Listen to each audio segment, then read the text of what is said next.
When I was a child, I often looked back on those early years with fondness, filled with love and laughter thanks to my wonderful parents. We didn't have much money or live in a luxurious place, but we had each other, and that was enough. My sister Rachel and I were inseparable, always embarking on little adventures. Our parents would laugh and say it was important for kids to explore the world. Everything changed when I turned 8. One rainy night, while my parents were driving home from work, a truck lost control on the slick road and crashed into their car, killing them instantly. Rachel and I didn't understand why they never came home. Our Aunt Melissa was the one who broke the news, saying, "Your parents had a terrible accident, Burrows. They're gone." Afterward, Melissa decided to take in Rachel, but said she could only manage one child. Rachel, who was quiet and loved reading, was easier for her to handle, while I, being lively and constantly on the move like our parents, was deemed too much. She told me, "I'm sorry, Sylvia, but you'll need to go somewhere else, somewhere better for energetic kids." I couldn't understand why I was being sent away when we were both her nieces. I was placed in an orphanage.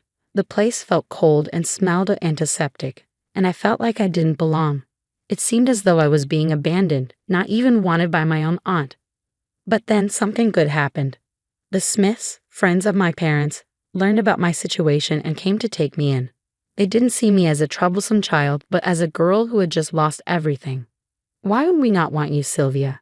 Mrs. Smith asked gently as they were signing the adoption papers. "You're going to be our daughter now, and we'll make sure you have everything you need." Moving to a new city with the Smiths felt like stepping into a different world.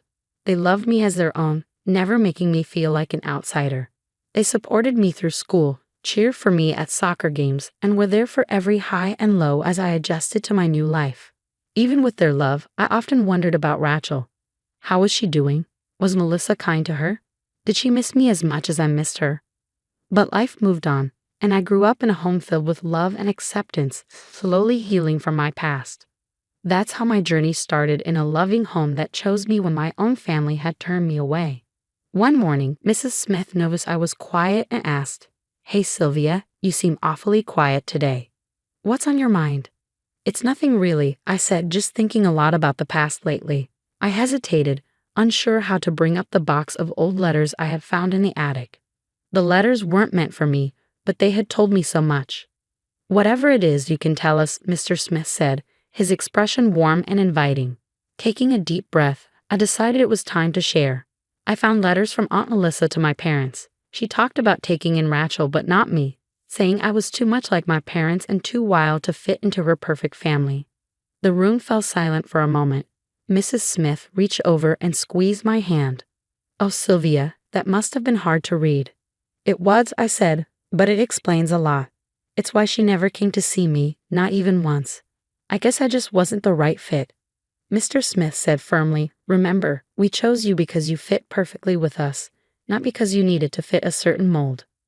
I nodded, feeling the weight of years of confusion starting to lift.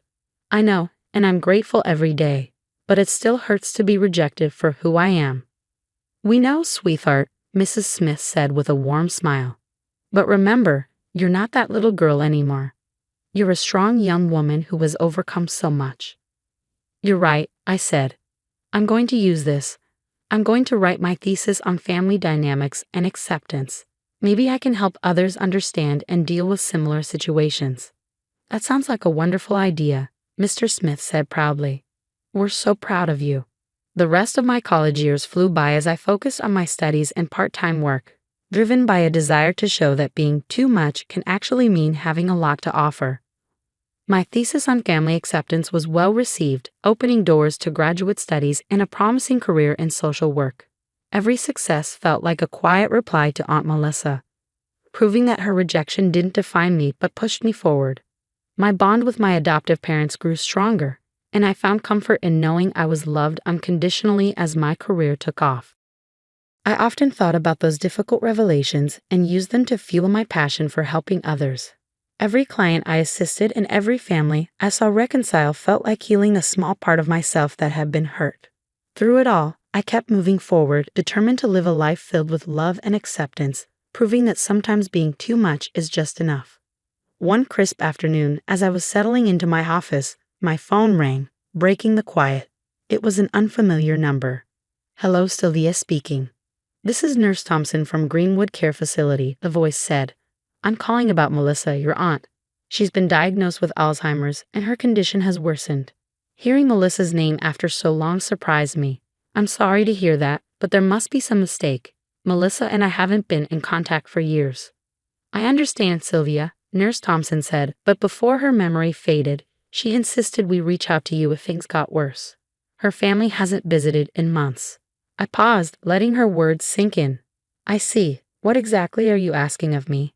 "Just a visit," Nurse Thompson replied. "It might comfort her, even in her current state." I thought about it and felt an old wound reopening. Later, at home, I turned to Jared, my fiancé. We sat on the porch watching the sunset. "Melissa's in a nursing home with Alzheimer's," I explained, unsure how to feel. "They want me to visit her." "Sylvia, you don't owe her anything," Jared said calmly. "Remember, she made her choices." "I know, but it's complicated," I replied. "Part of me feels like I should do something." "Whatever you decide, I'm with you. Just think about what's best for you," Jared encouraged. The next day, I talked to Mr. and Mrs. Smith. "Sylvia, it's okay to protect yourself," Mrs. Smith said warmly. "You have your own life and family now. Melissa made her choices." Mr. Smith added, "It's not your responsibility to fix it." Their words made sense, but I needed more perspective. I called Rachel, hoping to understand her absence in Melissa's life. "Sylvia, I stayed away on purpose," Rachel confessed. "Living with her, even as the favored child, was suffocating. When I left, I decided it was for good." "Did you know about her condition?" I asked. "I did," Rachel said. "But I chose peace. It wasn't easy, but it was necessary for my sanity." Rachel's words hit hard. We had both found our escape from Melissa's controlling shadow. After reflecting on these conversations, I decided to call Nurse Thompson back. "I've given it a lot of thought," I said. "I'm sorry, but I can't visit Melissa. It's a part of my past that I can't revisit. Please understand." "I understand, Sylvia. Thank you for considering it." "We'll respect your decision," Nurse Thompson said before hanging up. A mix of relief and sadness washed over me. Jared held me close, his support unwavering. "You made the right choice for you, Sylvia," he assured me. Leaning into his embrace, I felt the strength of his support. Choosing to move forward on my own terms was one of the hardest but most freeing decisions I had ever made. A few days later, I met Rachel at a cozy little cafe. I was nervous but excited. It had been years since we had sat down together, just the two of us, trying to reconnect after so much time apart. As we sipped our coffee, Rachel broke the silence. "I've missed this, Sylvia. I've missed you." "I've missed you too," I replied. Her words made the familiar pain of our separation ease a bit. "I'm sorry we let so much time pass." "We were both dealing with a lot," Rachel said with a tentative but genuine smile. "But I'm glad we're here now." We started talking about our aunt, and I hesitated before speaking. I heard about Melissa's condition. It must have been tough hearing about it after all these years. Rachel's expression clouded for a moment.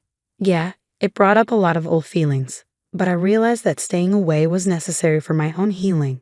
She wanted to shape me into something I wasn't, and when I couldn't fit into that mold, it hurt a lot." I nodded, understanding her more than ever. She had been rejected in one way, and I had been rejected in another, just for being too much like Mom and Dad, too energetic, too lively. "It's ironic," Rachel mused. Rachel and I talked more about our past. She pushed us away, trying to mold us, and now she's the one left alone. I said, "I've decided not to visit her. It's hard, but it's what I need to do to protect my peace." "I hope that's okay." Rachel reached across the table and squeezed my hand. "It's more than okay, Sylvia. I support your decision. We both need to do what's best for us, not just what's expected." We spent the rest of our time together reminiscing about our childhood, the good and the bad, talking openly about our hurt and healing and the lives we reclaimed from Melissa's control. Felt therapeutic. "We have each other," Rachel said as we got ready to leave. "That's what matters. Let's not let anyone come between us again." I smiled, feeling a deep sense of relief and reconnection. "Agreed. It's us against the world, right?" "Right," Rachel echoed with a laugh. As we hugged goodbye, I felt lighter than I had in years. The renewed bond with my sister gave me strength. Driving home, I reflected on our journey, the pain Melissa caused, our personal growth, and our choice to keep our distance. It wasn't about holding grudges, but about choosing our well-being and focusing on a future that was ours, not dictated by the shadows of the past. That night, as I shared everything with Jared, his unwavering support and understanding highlighted the incredible strength I had gained, not just from my chosen family, but also from reconnecting with Rachel. Together, we were moving forward, healing from our scars, and building lives filled with love and purpose. The morning Melissa passed away, a chill settled in the air, not from the weather, but from the finality of the news. Rachel called me early. Her voice was steady but carried a hint of old grief. "It's over, Sylvia. Melissa is gone." As I processed Rachel's words, a mix of relief and sorrow tangled inside me. "Are you okay?" I asked, understanding the complexity of her feelings. "I think so. It's strange, isn't it, to feel relief that it's finally over," Rachel replied. "It is, but it's also okay," I said, feeling the truth of my words deeply. "We've been carrying this burden for too long." We decided to attend the funeral together, not for Melissa, but for ourselves, to close the chapter on our painful past. At the cemetery, the small gathering was a stark reminder of the solitary life Melissa had led in her final years. There were no warm eulogies, only the cold facts of her life and passing. As the pastor finished his prayers, Rachel squeezed my hand. It was a silent pact between us. We were here to say goodbye not just to Melissa, but to the shadow she had cast over our lives. Walking away from the cemetery, I felt like a chapter was finally closing, one that had lingered open for too long. In the weeks that followed, life moved swiftly towards a much happier occasion, my wedding. On the day of the ceremony, in the bridal suite, I was surrounded by the laughter and bustle of my bridesmaids. Rachel was there, radiant and supportive. No longer just my sister, but my best friend. "You look beautiful, Sylvia," she whispered, adjusting my veil. "Thanks to you. I couldn't have gotten here without your support," I replied.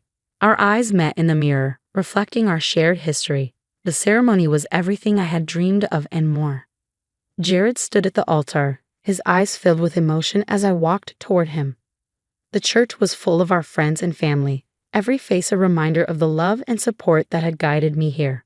As Jared and I exchanged vows, promising to build a future together based on love and respect, I felt the weight of the past truly lift. We were moving forward, doing so on our terms, our lives defined not by past shadows, but by the light of what could be. The reception was a blur of music, dancing, and laughter. Mr. and Mrs. Smith danced every dance, their faces glowing with joy. Rachel gave a toast that brought everyone to tears, not just for its words of love, but for the journey it recounted, a journey of healing and rediscovery. As the night drew to a close, Jared and I stepped outside for a quiet moment. The stars sparkled above us, a tapestry of light against the dark sky. "We did it," I said, resting my head against Jared's shoulder. "We did," he agreed, kissing the top of my head. "Here's to new beginnings, to love, and to a future we create together." As we stood there, the night seemed to whisper around us, promising years of happiness built on the courage to make choices and the strength to let go of the past. The air was no longer heavy with loss but light with the promise of the life we were ready to live. Now that our story has reached its end, I have a question for all of you. Sylvia and Rachel chose to attend Melissa's funeral, not out of obligation, but to find closure on their own terms. Do you think attending the funeral of someone who hurt you is necessary for healing, or is it better to find peace from a distance? Share your thoughts and experiences in the comments below. Your insights can enrich our discussions and provide support to others facing similar dilemmas. If you found this story moving or thought-provoking, please like this video and subscribe to our channel for more content like this. We value each like, comment, and subscription as it helps our community grow and allows us to bring you more stories that matter. Thank you for watching. I look forward to reading your responses. "You can't just up and leave, Marnie. Family is forever." Clara's voice echoed in the kitchen. I took a deep breath, trying to steady my nerves. After 25 years of marriage, I thought Jack and I had built a life together, but lately it felt like we were drifting apart. His mother, Clara, had always been a presence in our lives, but her constant interference was taking its toll. "I'm not leaving, Clara," I said, my voice strained. "I just need some space to breathe." Clara scoffed, her eyes narrowing. "Space? What do you need space for? You have a husband who loves you and a family who needs you. What more could you want?" I bit my tongue, knowing that arguing with her was futile. Clara had a way of twisting my words, making me feel like I was the one being unreasonable. I glanced at Jack, hoping for some support, but he remained silent, his eyes fixed on the floor. I have a career, Clara, I said, trying to keep my voice even. I can't just drop everything every time you need something. Clara's face hardened. A career? What good is a career when your family is falling apart? I felt my blood boil. How dare she question my dedication to my family? I had worked hard to build a successful career, and I refused to feel guilty for it. My career is important to me, Clara, I said, my voice rising. And it's important to this family. Without my income, we wouldn't be able to afford the things we have. Clara's eyes flashed with anger. So that's what this is about? Money? You think you're better than us because you make more money than Jack? I shook my head, frustrated. That's not what I meant, and you know it. Jack finally spoke up, his voice quiet. Mom, please. Marnie works hard for this family. We should be grateful for everything she does. Clara sniffed, her eyes filling with tears. I just don't want to see this family fall apart. Is that so wrong? I sighed, feeling the weight of her words. I knew she meant well, but her constant meddling was suffocating. I needed to find a way to set boundaries without tearing our family apart.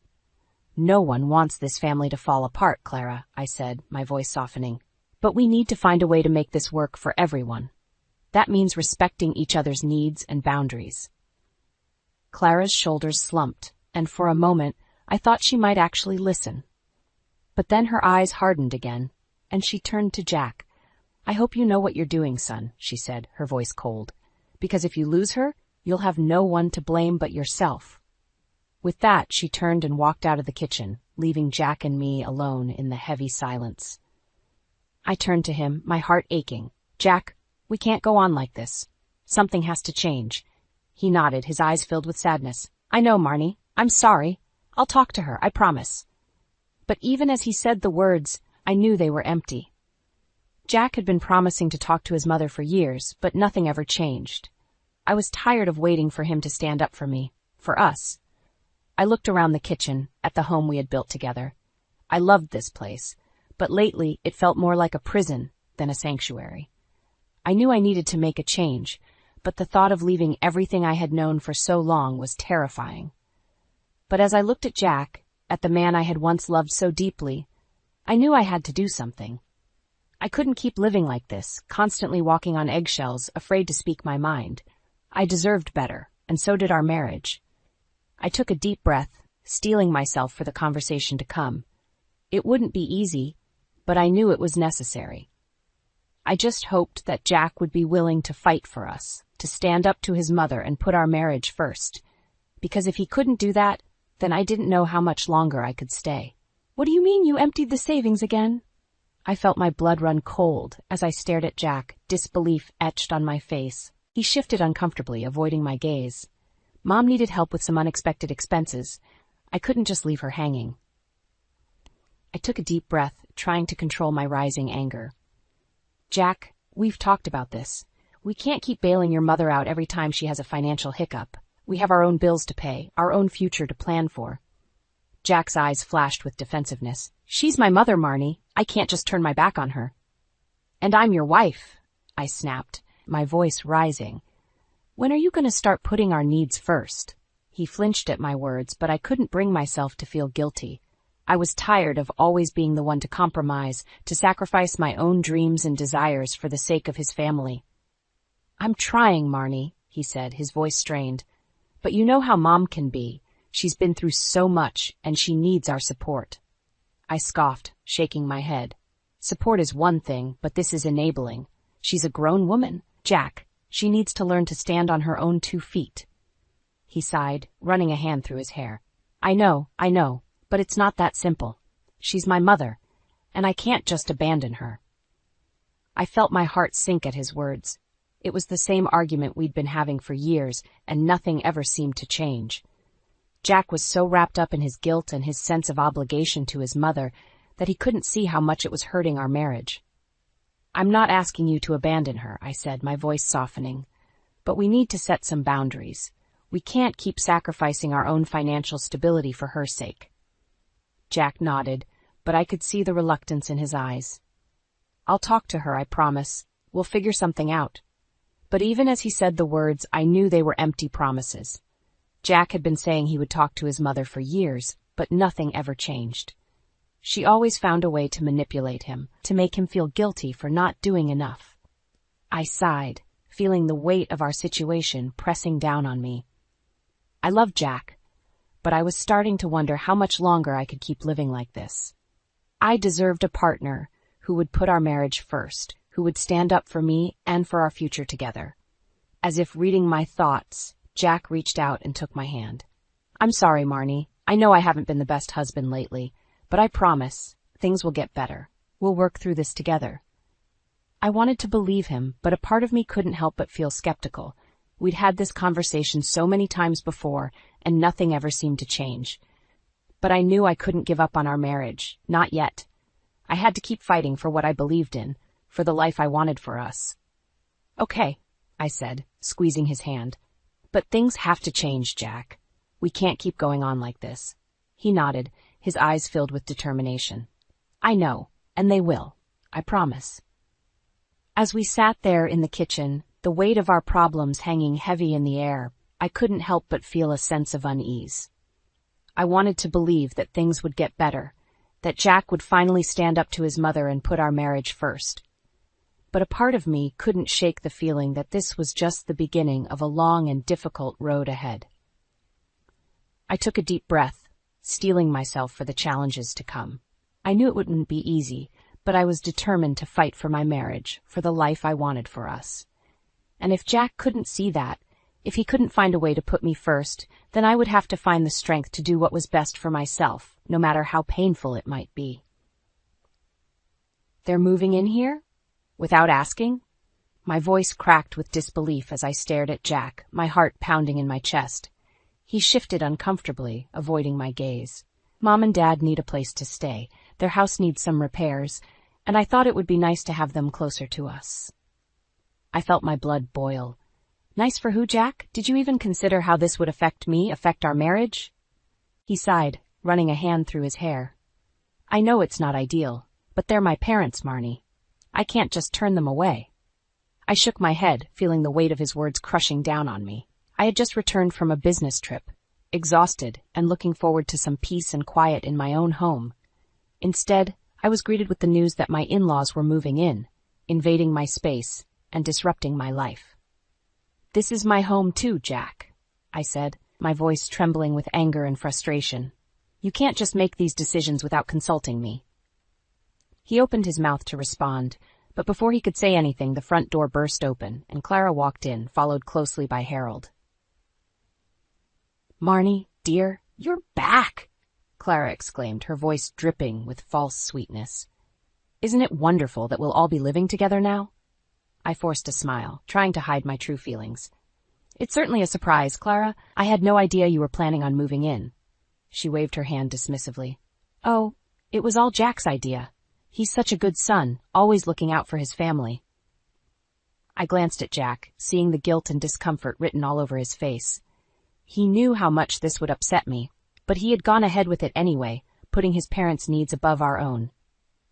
As Clara and Harold began to unpack their belongings, I felt my heart sink. This was supposed to be our home, our sanctuary.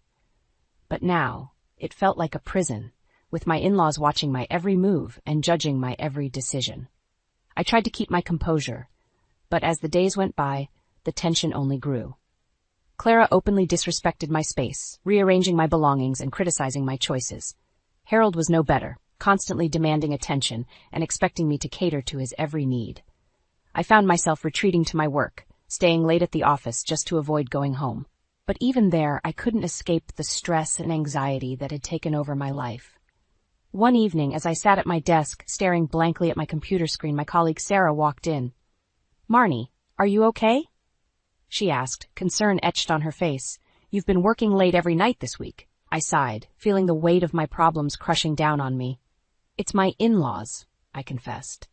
"They've moved in with, and it's just been a nightmare." Sarah nodded sympathetically. "I understand. My mother-in-law lived with us for a year after my husband passed away. It was one of the most challenging times of my life." I felt a glimmer of hope at her words. "How did you get through it?" I asked, desperate for any advice or guidance. She smiled sadly. "I had to learn to set boundaries, to stand up for myself and my needs. It wasn't easy, but in the end, it was the only way to preserve my sanity and my sense of self." I nodded, feeling a newfound sense of determination. I knew I couldn't keep living like this, constantly walking on eggshells in my own home. I had to find a way to reclaim my autonomy, to stand up for myself and my marriage. As I drove home that night, I steeled myself for the confrontation that lay ahead. I knew it wouldn't be easy, but I was ready to fight for my happiness, for the life I wanted for myself and for my marriage. And if Jack couldn't see that, if he couldn't find a way to put our needs first, then I would have to find the strength to do what was best for myself, no matter how painful it might be.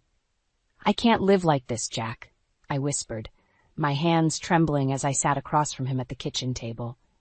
The house was quiet, but the tension between us was deafening. He sighed, running a hand through his hair.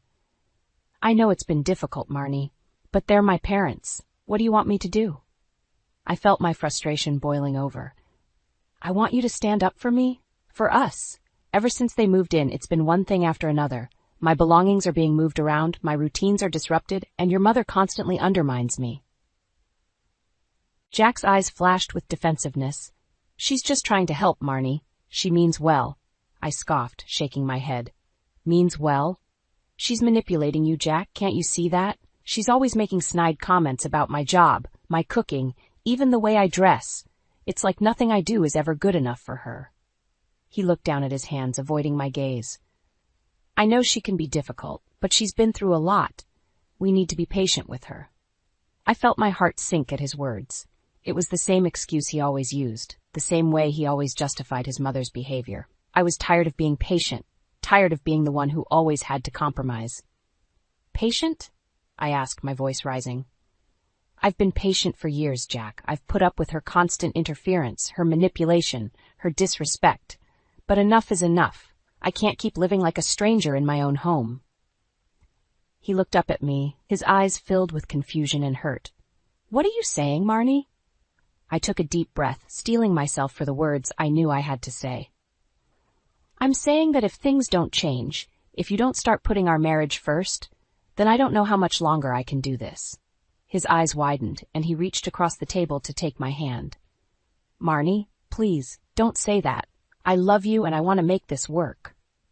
I pulled my hand away, feeling the weight of my decision pressing down on me. "Then prove it, Jack. Stand up to your mother. Set some boundaries. Show me that you value our marriage as much as I do." He nodded, his eyes filled with determination.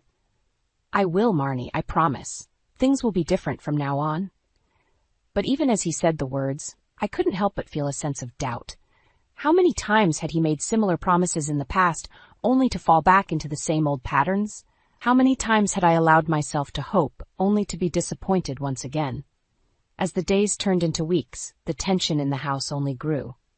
Clara's presence was suffocating, and Harold's constant demands were draining. I found myself dreading coming home each night, knowing that I would be met with another argument, another battle for control of my own life. I tried to talk to Jack to make him see how much his parents' presence was affecting me, but he always found a way to defend them, to make excuses for their behavior. It was like he was blind to the damage they were causing, or worse, like he simply didn't care. One night, after a particularly heated argument, I found myself alone in our bedroom, tears streaming down my face. I knew I couldn't keep living like this, constantly walking on eggshells in my own home. I deserved better, and so did our marriage. As I sat there, my mind racing with thoughts of escape, of starting over, I heard a knock at the door. I wiped my eyes, taking a deep breath before opening it to find Jack standing there, his face etched with concern. "Marnie, I'm sorry," he said, his voice soft. "I know I haven't been the husband you need me to be, but I promise things will be different from now on. I'll talk to my parents, set some boundaries. I'll put our marriage first, no matter what." I wanted to believe him, wanted to trust that he meant what he said. But a part of me couldn't help but wonder if it was too little, too late, if the damage had already been done, and if our marriage was beyond repair.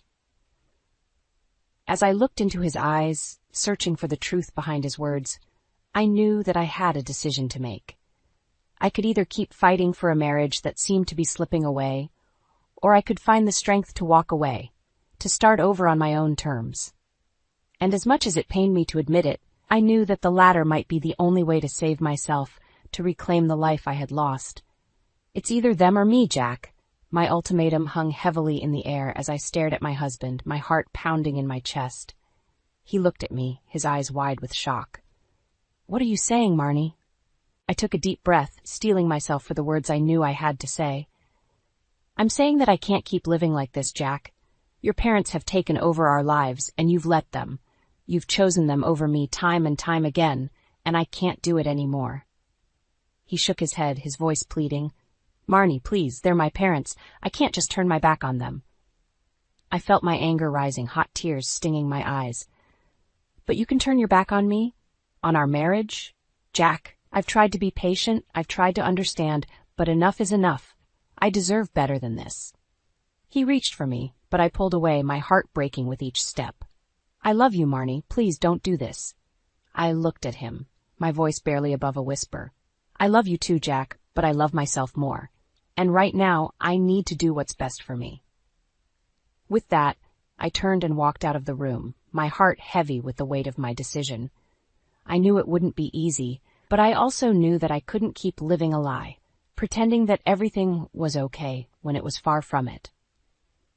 As the days turned into weeks, I threw myself into my work, trying to distract myself from the pain of my crumbling marriage. But even as I put on a brave face, I couldn't shake the feeling that something was off, that Jack was hiding something from me. It wasn't until I stumbled upon a stack of papers in his desk drawer that I realized just how deep his betrayal ran. There, in black and white, were his plans for Clara's long-term care, plans that he had made without my knowledge or consent, plans that would have drained our savings and left me with nothing. I felt my blood run cold as I stared at the papers, my hands shaking with rage and disbelief. How could he do this to me? How could he make such a huge decision without even discussing it with me first? In that moment, I knew that I had to leave, that I had to get out before it was too late. I started making secret preparations, squirreling away money and looking for a new place to live. I knew it wouldn't be easy, but I also knew that I couldn't stay in a marriage where I was constantly being lied to and betrayed. One night, while Jack and his parents were out at dinner, I packed up my essentials and loaded them into my car. I left a note on the kitchen table, explaining that I was leaving and that I wanted a divorce. I knew it would be a shock to him, but I also knew that I had to do what was best for myself, no matter how painful it might be. As I drove away from the house that had once been my home, I felt a sense of relief wash over me. I knew that the road ahead would be difficult, that I would have to rebuild my life from scratch, but I also knew that I was strong enough to do it. I thought back to all the times I had compromised my own happiness for the sake of others, all the times I had put my own needs last. But not anymore. From now on, I was putting myself first, no matter what anyone else thought or said. As I merged onto the highway, the city lights twinkling in the distance, I felt a sense of hope and possibility wash over me. I knew that I had made the right decision, that I was finally taking control of my own life. And even though I didn't know what the future held, I knew that I was ready to face it head-on, no matter what challenges lay ahead. "I'm done with this charade," I said, staring into Jack's stunned eyes as I stood in the doorway of our once shared home, a suitcase in hand. He shook his head in disbelief, his voice trembling. "Marnie, what are you doing? Where are you going?" I took a deep breath, steeling myself for the words I knew I had to say. "I'm leaving, Jack. I can't do this anymore. I can't keep living a life where I'm constantly disrespected and betrayed." His eyes widened and he reached for me, but I stepped back, my resolve unwavering. "Marnie, please, we can work this out. We can talk about this." I laughed bitterly, shaking my head. "Talk? Jack, we've been talking for years and nothing has changed. You've chosen your parents over me time and time again, and I'm done being a second-class citizen in my own home." He looked at me, his eyes filled with confusion and hurt. "But Marnie, I love you. I never meant to hurt you." I felt a pang of sadness in my heart, but I knew I couldn't let it sway me. I know you love me, Jack, but sometimes love isn't enough. I need a partner who respects me, who values my needs and desires, and I'm sorry, but you haven't been that partner for a long time." With that, I turned and walked out the door, my heart heavy but my head held high. I knew it wouldn't be easy, starting over at my age, but I also knew that I deserved better than the life I'd been living. As I drove away from the house that had once been my home, I thought back to all the secret preparations I had made over the past few weeks. I had found a small apartment across town, a place where I could start fresh and rebuild my life on my own terms. I had transferred my essential belongings there bit by bit, careful not to arouse suspicion from Jack or his parents. I knew that they would be shocked when they discovered I was gone, that they would likely try to convince me to come back. But I was resolute in my decision, knowing that I had to put my own well-being first for once in my life. As the days turned into weeks, I threw myself into my new life, focusing on my work and my own personal growth. I reconnected with old friends, started taking yoga classes, and even began volunteering at a local women's shelter. For the first time in years, I felt like I was truly living for myself, rather than for someone else's expectations. But even as I embraced my newfound freedom, I couldn't shake the feeling of unease that lingered in the back of my mind. I knew that Jack and his parents wouldn't let me go without a fight, that they would likely try to manipulate me into coming back. And sure enough, one evening as I was leaving work, I found Jack waiting for me in the parking lot, his face etched with desperation. "Marnie, please," he begged, his voice cracking with emotion. "Come home. We can fix this. I promise things will be different." I looked at him, my heart aching for the man I had once loved so deeply, but I knew that I couldn't go back, that I couldn't risk losing myself again in the toxic cycle of our marriage. "I'm sorry, Jack," I said, my voice steady and clear. "But I've made my decision. I need to do what's best for me, and that means moving on with my life." He looked at me, his eyes filled with a mixture of anger and despair. "But Marnie, we're married. We made a commitment to each other. You can't just walk away from that." I shook my head, a sad smile playing at the corners of my lips. "I'm not walking away from our commitment, Jack. I'm walking away from a situation that was slowly destroying me, and I hope that someday you'll understand that." With that, I turned and walked away, my heart heavy, but my spirit unbroken. I knew that the road ahead would be difficult, that I would face challenges and obstacles I had never encountered before. But I also knew that I was strong enough to face them head on, to build a life that was truly my own. And for the first time in years, I felt a sense of hope and possibility that I had almost forgotten existed. "You've taken everything from us, Marnie," Clara snarled, her face contorted with anger as she stood on the doorstep of my new apartment, Jack hovering behind her. I felt my heart race, but I forced myself to remain calm, to stand my ground. "I haven't taken anything from you, Clara. I've simply taken back my own life." She scoffed, her eyes narrowing. "Your life? What about our family? What about the promises you made to Jack, to all of us?" I shook my head, a bitter laugh escaping my lips. "Promises? Clara, you've done nothing but undermine and manipulate me from the moment Jack and I got married. You've never respected me or my role in this family." Jack stepped forward, his face etched with desperation. "Marnie, please, we can work this out. Just come home with us, and we'll figure it all out." I looked at him, my heart aching for the man I had once loved so deeply. But I knew that I couldn't go back, that I couldn't risk losing myself again in the toxic cycle of our marriage. "I'm sorry, Jack," I said, my voice steady and clear. "But I'm not coming back. I've made my decision, and I'm standing by it." Clara's face twisted with rage, and she lunged forward, her finger pointing accusingly at me. "You selfish, ungrateful woman. After everything we've done for you, this is how you repay us? By abandoning your family and running off to play house on your own?" I felt my anger rising, hot and fierce in my chest. "Everything you've done for me. Clara, all you've ever done is try to control me, to make me feel small and insignificant. You've never once treated me like an equal partner in this family." She scoffed, her eyes flashing with contempt. "Equal partner? Marnie, you're nothing but a gold digger who married my son for his money and then abandoned him when things got tough." I felt my jaw clench, my hands balling into fists at my sides. "How dare you?" I said, my voice low and dangerous. I have never been after Jack's money. I married him because I loved him, because I wanted to build a life with him. But you've never been able to see that, have you? You've always seen me as a threat, as someone who is trying to take your place in Jack's life." Clara's face paled, and she took a step back, her eyes wide with shock. "That's not true," she said, her voice trembling. "I've only ever wanted what's best for my son, for our family." I shook my head, a sad smile playing at the corners of my lips. "No, Clara, you've only ever wanted what's best for yourself. You've used guilt and manipulation to keep Jack under your thumb, to make him choose you over me time and time again, and I'm done being a pawn in your games." Jack looked at me, his eyes filled with a mixture of anger and despair. "Marnie, please, don't do this. We can fix this. I know we can." I looked at him, my heart breaking for the man I had once loved so deeply, but I knew that I had to stand firm, that I had to protect myself and my own well-being. "I'm sorry, Jack," I said, my voice soft but resolute. "But I've made my decision. I need to do what's best for me, and that means moving on with my life. I hope that someday you'll understand that." With that, I turned and walked back into my apartment, closing the door firmly behind me. I leaned against it, my heart racing and my hands trembling. I knew that the confrontation had been necessary, that I had needed to stand up for myself and my own needs, but that didn't make it any easier, didn't erase the pain and heartbreak of leaving behind the life I had once known.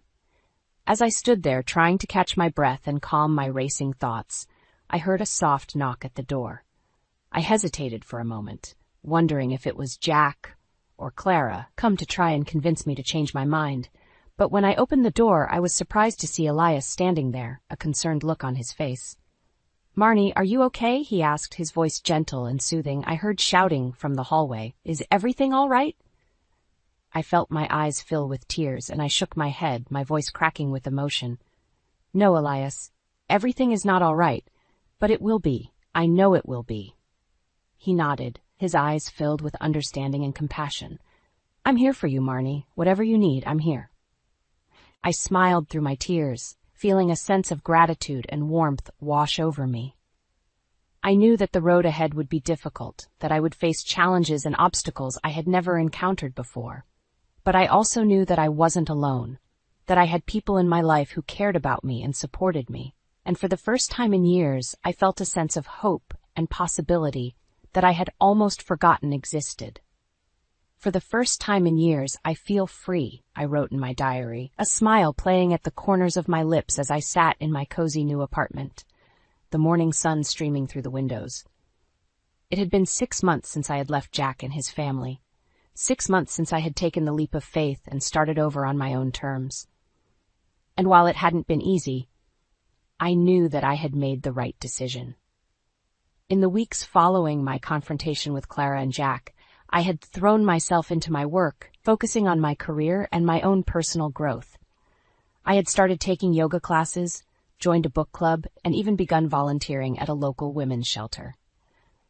But perhaps the most rewarding thing I had done was start a support group for women who had gone through similar experiences to my own.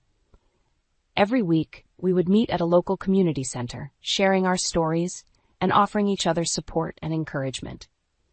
As I sat there, listening to the other women talk about their own struggles and triumphs, I felt a sense of connection and purpose that I had never experienced before.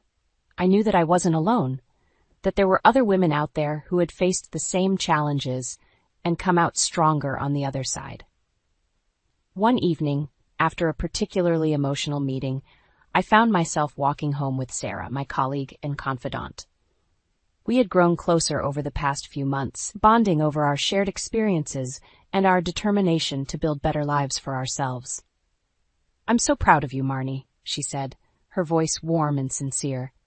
"You've come so far in such a short time. I know it hasn't been easy, but you've handled everything with such grace and strength." I felt my eyes fill with tears, and I reached out to hug her, feeling a sense of gratitude and warmth wash over me. "Thank you, Sarah," I said, my voice cracking with emotion. "I couldn't have done it without you, without all of you." She smiled, her eyes twinkling with mischief. "Well, I think there's one person in particular who's been a big help to you lately. A certain coworker with a charming smile and a kind heart." I felt my cheeks flush and I looked down at my feet, trying to hide my smile. Elias has been a good friend, I said, my voice soft and shy. But that's all it is, a friendship. Sarah raised an eyebrow, her lips twitching with amusement. Sure, Marnie, whatever you say. I laughed, feeling a sense of lightness and joy that I hadn't experienced in years. I knew that Sarah was right, that there was something special growing between Elias and me. But I also knew that I needed to take things slow, to focus on my own healing and growth before I could even think about starting a new relationship. As I walked into my apartment that night, I couldn't help but feel a sense of pride and accomplishment. I had come so far in such a short time, had faced my fears and taken control of my own life. And while I knew that there would still be challenges and obstacles ahead, I also knew that I was strong enough to face them head-on. I thought back to the life I had once known, to the years I had spent trapped in a toxic and unhealthy marriage. I thought of Jack and Clara, struggling to adjust to their new reality without me, living in a cluttered and chaotic house that they could barely maintain on their own. A part of me felt a twinge of sadness for them, knowing that they were facing the consequences of their own actions and choices. But I also knew that I couldn't dwell on the past, that I had to keep moving forward and building the life that I wanted for myself. As I sat down at my desk, ready to start a new day and a new chapter in my life, I couldn't help but smile. I knew that the road ahead would be long and winding, that there would be ups and downs and twists and turns. But I also knew that I was ready for whatever lay ahead, that I had the strength and the resilience to face anything that came my way. And for the first time in years, I felt truly happy, truly at peace with myself and my choices. I knew that I had made the right decision, that I had taken back my life and my freedom, and I knew that no matter what happened next, I would never let anyone take that away from me again. Ellen, I can't believe you turned down my parents' invitation. They were just trying to help. What's wrong with you? Mark's words cut through me like a knife. I stared at him in disbelief, struggling to keep my composure. After 30 years of marriage, I thought he knew me better than that. Help? You call your mother's constant meddling and criticism help? I shot back, my voice trembling with frustration. She wants to move in with us permanently, Mark. Don't you see how suffocating that would be?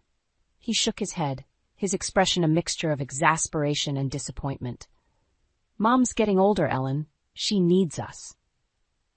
I bit my tongue, resisting the urge to remind him of all the times his mother had belittled my choices, undermined my authority as a parent, and driven a wedge between us. Nancy Peterson had made it her life's mission to control every aspect of our lives, and Mark was too blind to see it. What about what I need, Mark? I asked, my voice barely above a whisper. When was the last time you considered my feelings? He opened his mouth to respond, but I held up my hand, cutting him off. I was tired of having the same argument, tired of feeling like an outsider in my own home. As I looked at my husband, the man I had once loved with every fiber of my being, I saw a stranger. The years had slowly chipped away at our bond, eroding the foundation of our marriage, until all that was left was a hollow shell. I thought back to the early days, when Mark's fledgling business was struggling, and I had put my own career on hold to support him. I had believed in him, in us, and sacrificed so much for the sake of our family. But somewhere along the way, that selfless devotion had become a noose around my neck, strangling the life out of me.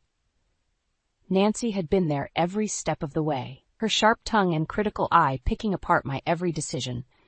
And Mark, bless his soul, had always taken her side, too afraid to stand up to his overbearing mother. I'm done, Mark, I said, my voice steady and resolute. I've given everything to this marriage, to our family, and what have I received in return? Disrespect, neglect, and a complete disregard for my feelings. His eyes widened, and he opened his mouth to protest, but I held up my hand once more. No, let me finish. I've spent too long trying to please everyone else, sacrificing my own happiness for the sake of keeping the peace. But not anymore. I could see the confusion and hurt etched on his face, but I felt no remorse. For the first time in years, I felt alive, a fire burning within me that had been smothered for far too long. I'm taking back control of my life, Mark, and if you can't support me in that, then maybe it's time we reevaluated our relationship. The words hung in the air, heavy with the weight of decades of unspoken resentment and pain. I knew there was no turning back, no more compromises to be made. This was the moment I had been waiting for, the moment when I would finally stand up for myself and demand the respect I deserved. And as I looked into Mark's eyes, I saw the first glimmers of understanding dawning on him. He might not have realized it yet, but a storm was brewing, and I was the eye of the hurricane, calm and resolute, ready to unleash a fury that would shake the very foundations of our lives. The memories came flooding back, a torrent of emotions I had suppressed for far too long. I thought back to the early days of our marriage, when Mark's fledgling business was struggling, and I had put my own dreams on hold to support him. It was a sacrifice I had made willingly, believing in the strength of our love and the future we were building together. Little did I know that the seeds of my discontent had been planted long before, nurtured by the ever-present specter of Nancy Peterson, my mother-in-law from hell. From the moment I met her, Nancy had made it clear that I would never be good enough for her precious son. Her cutting remarks and disapproving glares were a constant reminder that, in her eyes, I was an interloper, a mere footnote in the grand narrative of the Peterson family legacy. "You know, Ellen, a woman's place is in the home," she would say, her voice dripping with condescension. "Mark needs a wife who can take care of him, not some career-obsessed harpy." I would bite my tongue, swallowing the bitter retorts that threatened to spill forth. Mark would simply shrug, too afraid to stand up to his domineering mother, and I would be left to seethe in silence. As the years passed, Nancy's influence only grew stronger. She would insert herself into every aspect of our lives, from the way we decorated our home to the way we raised our children, and Mark, ever the dutiful son, would acquiesce to her every whim, leaving me feeling increasingly isolated and alone. I remember the day I discovered the truth about her interference in my life.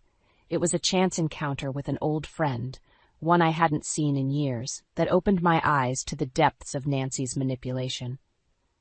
"Ellen, I've been trying to reach you for ages," my friend had said, her brow furrowed in concern. "I kept calling, but your mother-in-law said you didn't want to be disturbed." The realization hit me like a ton of bricks. All those missed opportunities, those connections I had allowed to wither and die, all because of Nancy's meddling. She had systematically cut me off from my support system, isolating me from the very people who could have helped me see the truth about my marriage. In that moment, the scales fell from my eyes, and I saw my relationship with Mark for what it truly was. A twisted web of lies and deceit, spun by a master manipulator who had been pulling the strings all along.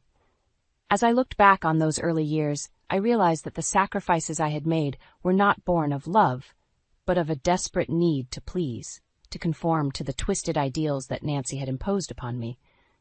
And Mark, my supposed partner in life, had been complicit in it all, content to let his mother dictate the terms of our existence. The anger that had been simmering within me for years began to boil over, a white-hot rage that threatened to consume me.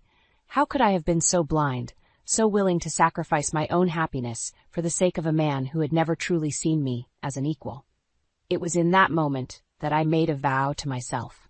No more. No more sacrifices, no more compromises. I would take back control of my life, reclaim the independence that had been stolen from me, and exact a revenge so sweet that even Nancy Peterson would be forced to acknowledge the strength and resilience of the woman she had so callously underestimated. The path ahead would not be easy, but I was ready to shed the shackles of my past and embrace a future of my own making, one where I would never again be beholden to the whims of others. It was time for Ellen Morrison to rise from the ashes and take her rightful place in the world, no matter the cost. The tension in our home was palpable, a thick miasma of resentment and bitterness that hung in the air like a noxious cloud. Mark had become a stranger to me, a mere shadow of the man I had once loved, his every action a testament to the corrosive influence of his mother. It was as if a switch had been flipped, and the once attentive husband I had known had been replaced by a cold, indifferent stranger. He would come home from work, barely acknowledging my presence, and retreat to his study, shutting me out both physically and emotionally. "Mark, we need to talk," I would say, my voice trembling with a mixture of hurt and frustration. He would barely look up from his computer, his brow furrowed in concentration. "Can it wait, Ellen? I'm swamped with work." And so it would go, day after day, week after week, until the distance between us had grown into an unbridgeable chasm. I felt like a ghost in my own home, invisible and unheard, my needs and desires cast aside in favor of his all-consuming work and his mother's relentless demands. It was during one of these interminable silences that the final straw came, a betrayal so profound that it shattered what little remained of my faith in our marriage. "Ellen, you'll never guess what I just heard," my friend Diane said over the phone, her voice laced with concern.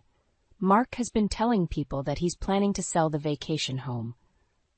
The words hit me like a physical blow, stealing the breath from my lungs. The vacation home, our little slice of paradise nestled in the mountains, had been a dream we had shared for years. It was a place where we could escape the stresses of daily life, a sanctuary where we could reconnect and rekindle the flames of our love.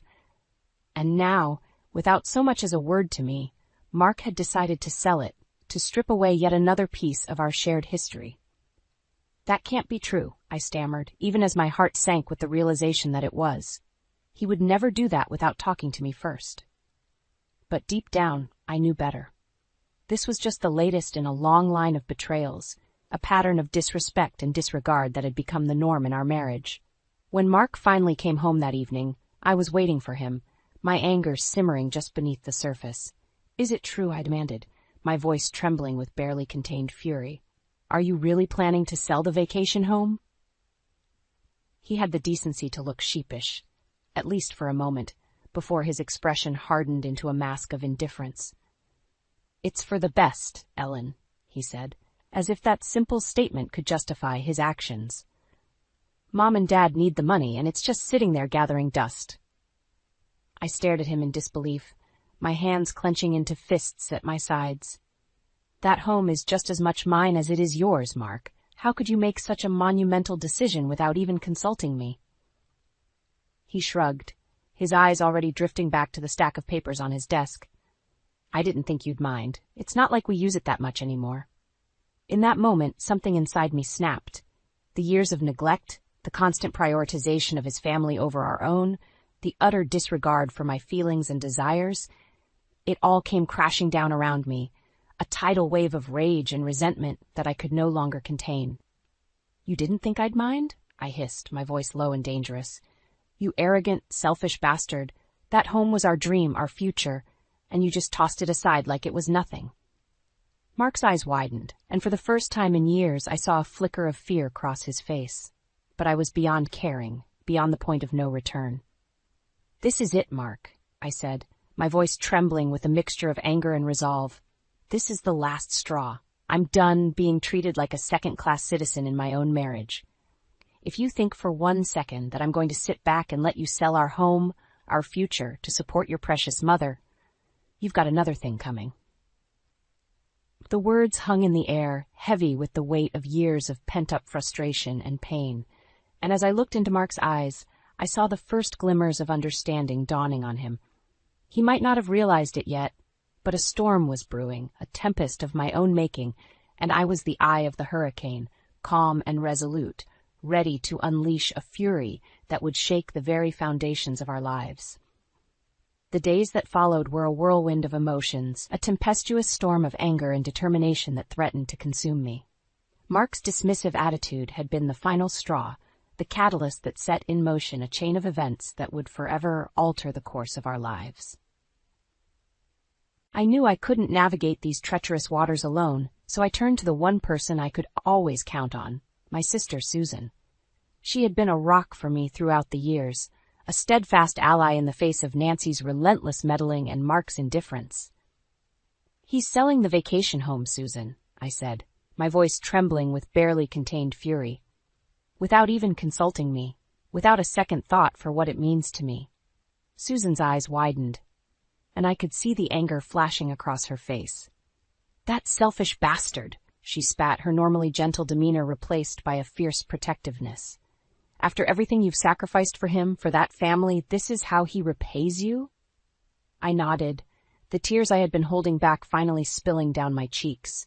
I can't do this anymore, Susan. I can't keep living like this, constantly disrespected and devalued. It's killing me inside. Susan reached across the table and took my hand in hers, her grip firm and reassuring. Then don't, she said, her voice resolute. You've given him more than enough chances, Ellen. It's time to take back control of your life. Her words resonated deep within me, igniting a fire that had been smoldering for far too long. She was right. I had spent years sacrificing my own happiness for the sake of a man who had long since stopped appreciating me, stopped seeing me as an equal partner in our marriage. It was time to take a stand, to reclaim the independence and self-worth that had been slowly chipped away by years of emotional neglect. You're right, I said, my voice steady and determined. I'm done being a doormat. Mark wants to sell our home, our future, without even consulting me? Fine, but he's going to pay for it. One way or another. Susan's eyes narrowed, and I could see the wheels turning in her mind. What did you have in mind? A slow smile spread across my face, a sense of calm determination settling over me. I'm going to hit him where it hurts, Susan. His business, his finances, everything he's built at the expense of our marriage. I'm going to take it all away from him, piece by piece, until he has no choice but to see me as his equal. Susan nodded slowly, a glint of admiration in her eyes. It's about time you stood up for yourself, sis.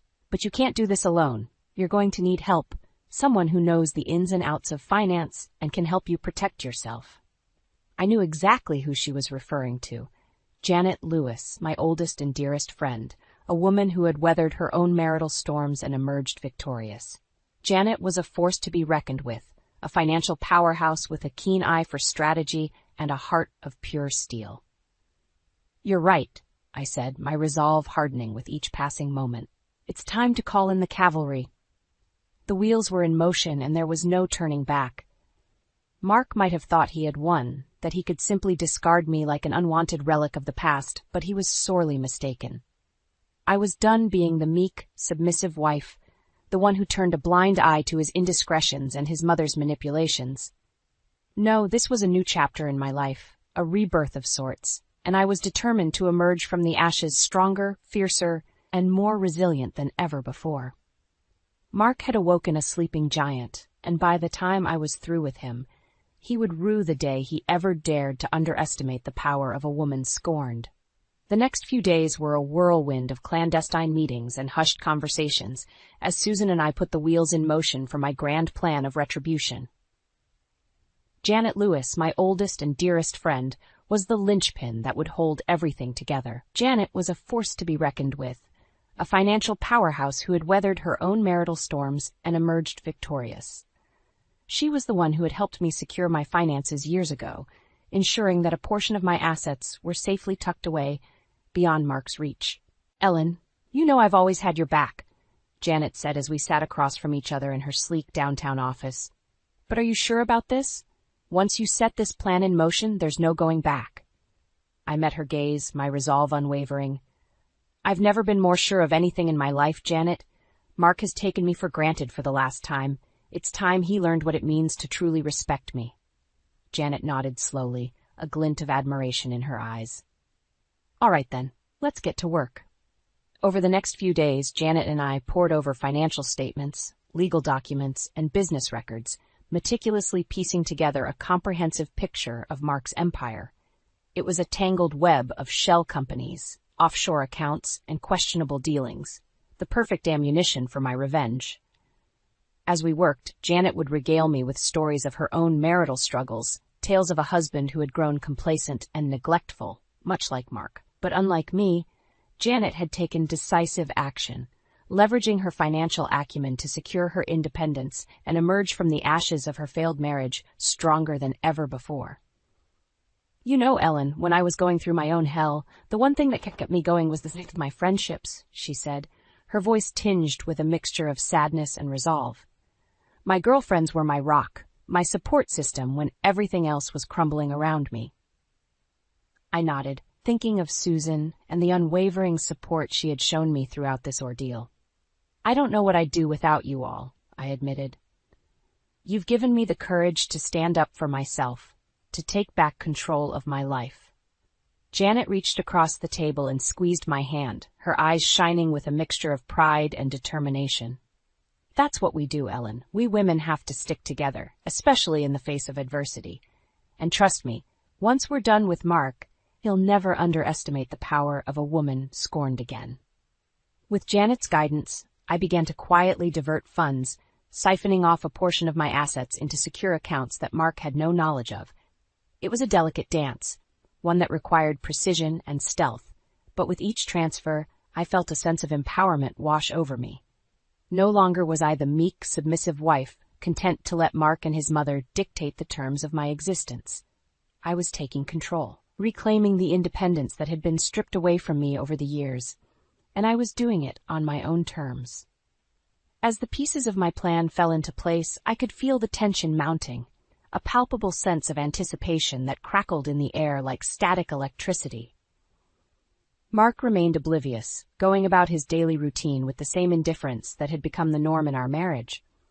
But I knew better.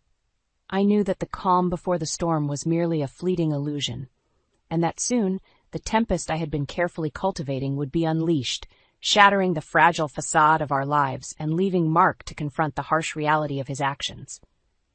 And when that moment came, I would be ready, standing tall and resolute, a phoenix rising from the ashes of my former self, reborn in the fires of my own determination and resilience. Mark might have thought he had won, but he was about to learn a valuable lesson. Never underestimate the power of a woman who has finally found her voice. The day had finally come when I was forced to confront Mark about his disrespectful behavior. His dismissive attitude and lack of empathy had pushed me to the edge, and I could no longer ignore the pain he had caused. "Mark, we need to have an honest conversation," I said, my voice trembling with barely contained anger. "Your actions have been unacceptable, and you've shown a complete disregard for my feelings." He tried to defend himself, but I wasn't having it. "You've been emotionally abusive, and your behavior is inexcusable," I said, holding his gaze firmly. "If you can't even acknowledge the pain you've caused, then you're not truly remorseful." Tears stung my eyes as I recounted the countless times he had dismissed my concerns and belittled my emotions. "I deserved better," I said, my voice breaking. "I deserved to be heard, to be respected, to have my feelings validated." He looked away, unable to meet my gaze, and I knew in that moment that I had been right to stand my ground. His inability to take responsibility for his actions was the ultimate betrayal. I took a deep breath, steeling myself for the confrontation that was to come. "You've left me no choice but take matters into my own hands," I said, my voice laced with determination. "I will not let you continue to disrespect me or dismiss my feelings." With that, I laid out the evidence, the cold, hard facts that proved his disregard for my well-being. I presented the case, the undeniable truth that he had failed to uphold the sanctity of our relationship. He tried to defend himself, to justify his actions, but I remained resolute. I had given him every opportunity to make amends, to acknowledge his wrongdoing, but he had chosen to remain willfully ignorant. As I spoke, I could see the realization dawning in his eyes, the understanding that he had gone too far, that he had pushed me beyond the point of no return. But it was too late for apologies, too late for empty promises. I had given him every chance to make things right, to show the remorse and accountability that was expected of him. But he had failed, and now he would have to face the consequences of his actions. With a heavy heart, I delivered the final blow, the ultimatum that would either break him or force him to confront the truth. I offered him a chance to make amends, to acknowledge his wrongdoing, and commit to a path of redemption. But if he chose to remain defiant, to continue down the path of denial and self-destruction, then I would have no choice but to cut him off, to sever the ties that bound us together. The decision was his, and the consequences would be his to bear. The day of reckoning had finally arrived. I had given Mark every opportunity to make amends, to acknowledge the pain he had caused, and commit to a path of redemption. But he had remained steadfast in his denial, unwilling to confront the harsh reality of his actions. And so, with a heavy heart, I prepared to deliver the final blow, the one that would shatter the fragile facade of our lives and expose the truth for all to see. It was Nancy, ever the orchestrator of family gatherings, who had unwittingly provided the perfect stage for my revenge. She had summoned the entire clan to her home, a grand affair to celebrate some meaningless milestone or another. As I stepped through the doors, I could feel the weight of the world on my shoulders, the burden of years of emotional neglect and disrespect. But I was no longer the meek, submissive wife, content to let others dictate the terms of my existence. I was a woman reborn, a phoenix rising from the ashes of my former self, and I was ready to unleash a fury that would shake the very foundations of this family. Mark was there, of course, his eyes narrowing as he caught sight of me. He knew something was amiss, could sense the shift in the air, the crackling tension that heralded the storm to come. "Ellen," he said, his voice a mixture of wariness and condescension, "I didn't think you'd show up." I met his gaze, my eyes burning with a fire that had been stoked for far too long. "Oh, I wouldn't miss this for the world, Mark," I said, my voice dripping with barely contained venom. Nancy, ever the oblivious matriarch, bustled over, her face a mask of forced cheer. "Ellen, dear, so glad you could make it," she simpered, her words laced with the same thinly veiled disdain that had been a constant throughout our relationship. I smiled, a cold, predatory grin that sent a shiver down her spine. "Of course, Nancy," I said, my voice saccharine sweet. "I wouldn't dream of missing the opportunity to share some family news." Mark's eyes widened, and I could see the first flickers of fear dancing across his features. He knew, in that moment, that the game was up, that the carefully constructed facade of our lives was about to come crashing down around us. With a deep breath, I turned to face the gathered crowd, my voice ringing out clear and strong. "For years, I have been the victim of emotional abuse and neglect," I began, my words cutting through the stunned silence like a knife.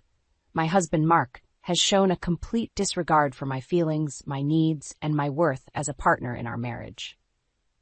The murmurs began, a ripple of shock and disbelief that quickly grew into a roar of outrage. But I was undeterred, my resolve steeled by years of pain and sacrifice. "But that ends today," I declared, my voice rising above the clamor. "I will no longer be a silent witness to my own devaluation. I will no longer allow myself to be treated as a second-class citizen in my own home." Mark tried to interject, to stem the tide of my fury, but I silenced him with a single, withering glare. "You have betrayed me in the most profound way, Mark," I said, my voice trembling with barely contained emotion. "You have taken my love, my loyalty, my sacrifices, and cast them aside as if they were worthless, but no more." With a flourish, I produced the evidence, the damning proof of his misdeeds and financial indiscretions. The room fell silent, the weight of the revelations hanging heavy in the air. "This is the price of your neglect, Mark," I said, my voice ringing with a new strength and conviction. "This is the consequence of your disrespect and emotional abuse." Mark's face contorted with rage, his carefully cultivated mask of indifference crumbling before my very eyes, but I was unmoved, my resolve unshakable. "You thought you could control me, manipulate me into submission," I said, my voice laced with a mixture of sadness and triumph. "But you underestimated the depth of my resilience, the strength of my spirit." As I looked around the room, I saw the dawning realization in the eyes of my family and friends. They understood, in that moment, the depths of my struggle, the pain I had endured in the name of preserving a hollow facade of marital bliss. And in their eyes, I saw something more, a glimmer of respect, a newfound appreciation for the woman who had emerged from the ashes of her former self, stronger, fiercer, and more resilient than ever before. It was in that moment that I knew I had won, that the shackles of my past had been well and truly broken. I was free, liberated from the chains of emotional abuse and neglect that had bound me for far too long. And as I looked at Mark, his face twisted in a mask of impotent rage, I felt a sense of pity wash over me. For he was the one who was truly trapped, a prisoner of his own hubris and arrogance, unable to see the world beyond the narrow confines of his own selfish desires. But I was done with him, done with the pain and the heartache that had defined our relationship for far too long. It was time to move on, to embrace the future that lay ahead, a future of my own making, where I would never again be beholden to the whims of others. As I turned and walked away, my head held high, I could feel the weight of the world lifting from my shoulders. The path ahead was uncertain, but for the first time in years, I felt a sense of hope, a glimmer of possibility that had been all but extinguished by the darkness of my marriage. I was free. And nothing, not even the ghosts of my past, could ever take that away from me again. The weight of the world had been lifted from my shoulders, and with each step I took away from that fateful family gathering, I felt lighter, freer than I had in years. The shackles of my past had been well and truly broken, and I was finally able to breathe again, to embrace the future that lay ahead with a sense of hope and possibility. As I stepped out into the crisp autumn air, I was greeted by the warm embrace of my sister, Susan. Her eyes shone with a mixture of pride and relief, a silent acknowledgement of the strength and resilience I had displayed in the face of adversity. "You did it, sis," she said, her voice thick with emotion. "You stood up for yourself, and you won." I nodded, a slow smile spreading across my face. "I didn't I?" I mused, the weight of my actions finally sinking in. I took back control of my life, my future. Susan pulled me into a tight hug, her arms a comforting reminder that I was not alone, that I had a support system of strong, fierce women who would always have my back. "I'm so proud of you, Ellen," she whispered. "You've shown us all what it means to be truly resilient, to never give up in the face of adversity." As we parted, I caught sight of Janet, her eyes shining with a mixture of admiration and understanding. She had been there, had walked the same path of emotional liberation that I now found myself on, and her presence was a reminder that the road ahead, while uncertain, was one that could be navigated with the right support system. "You did good, kiddo," she said, her voice laced with a mixture of pride and affection. "You showed that bastard what it means to underestimate the power of a woman scorned." I laughed, a genuine, full-bodied laugh that seemed to release years of pent-up tension and anguish. "I couldn't have done it without you, Janet," I said, reaching out to squeeze her hand. "You gave me the tools, the strength, to take back control of my life." Janet waved away my gratitude, her eyes twinkling with a mixture of mischief and resolve. "Don't thank me yet, kiddo," she said. "We've still got work to do, a whole new chapter of your life to write."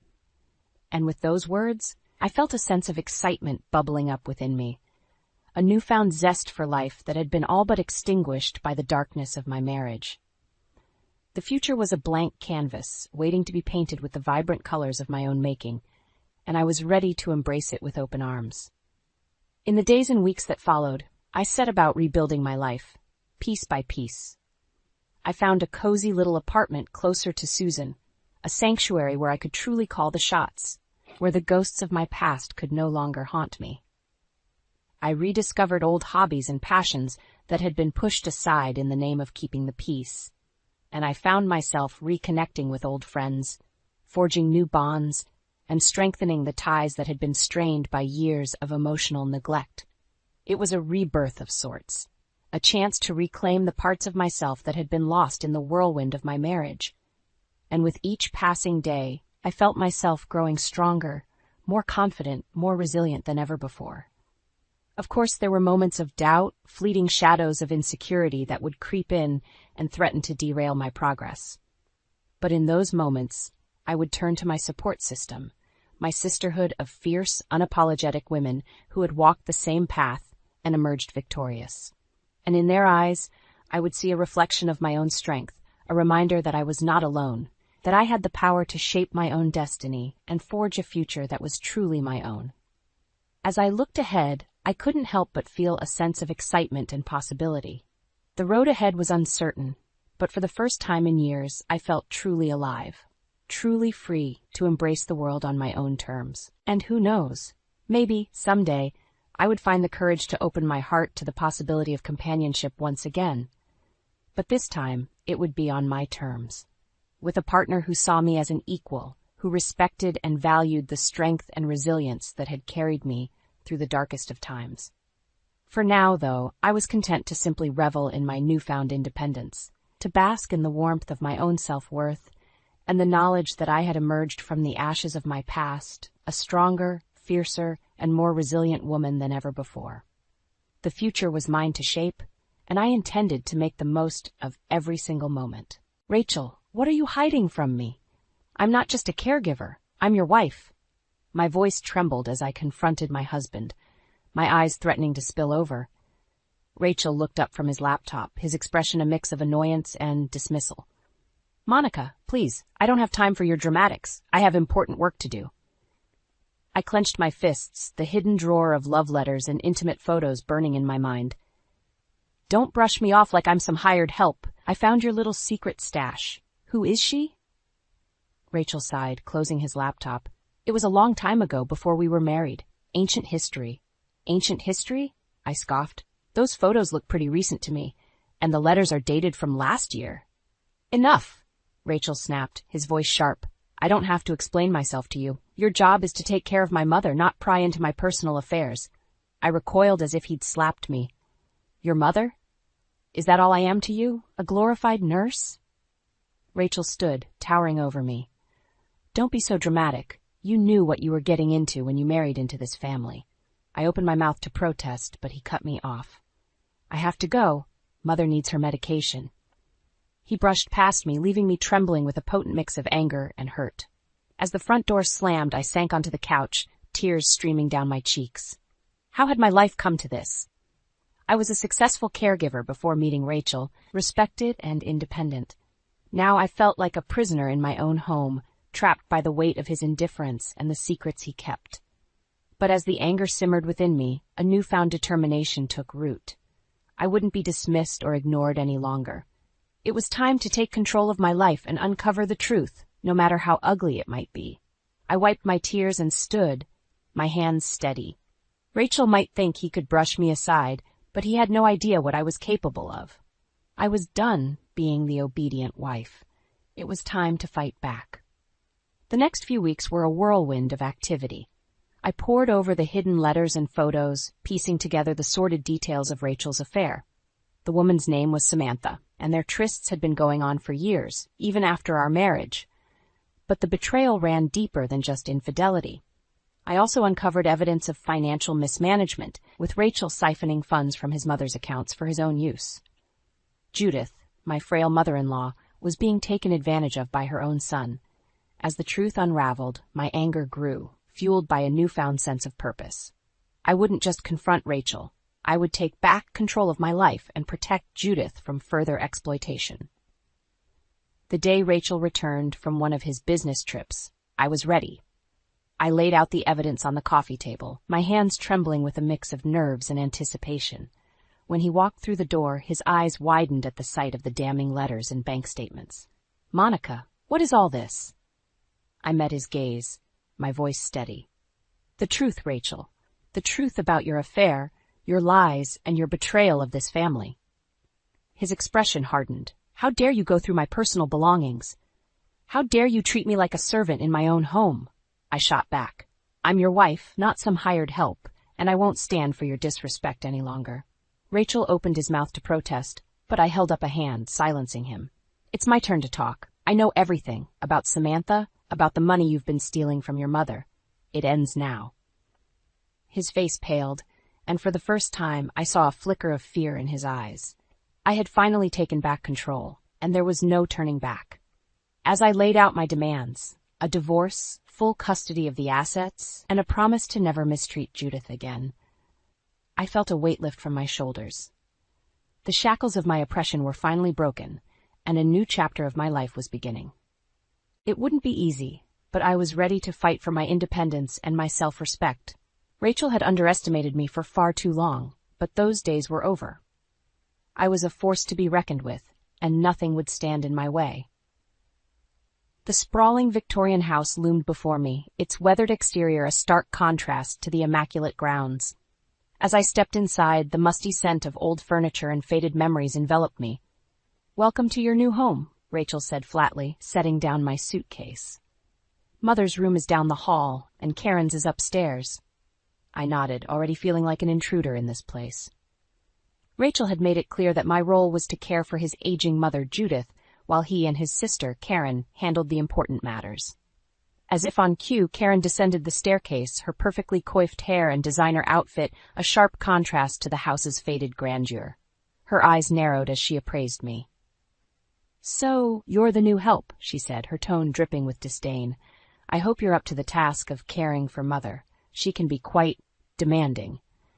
I bristled at her dismissive tone, but before I could respond, a frail voice called out from down the hall. "Rachel?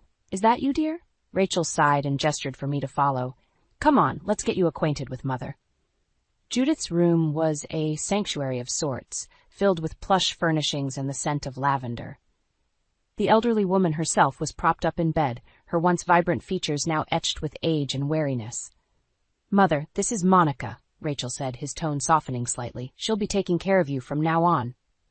Judith's eyes brightened as she regarded me. "Oh, how lovely.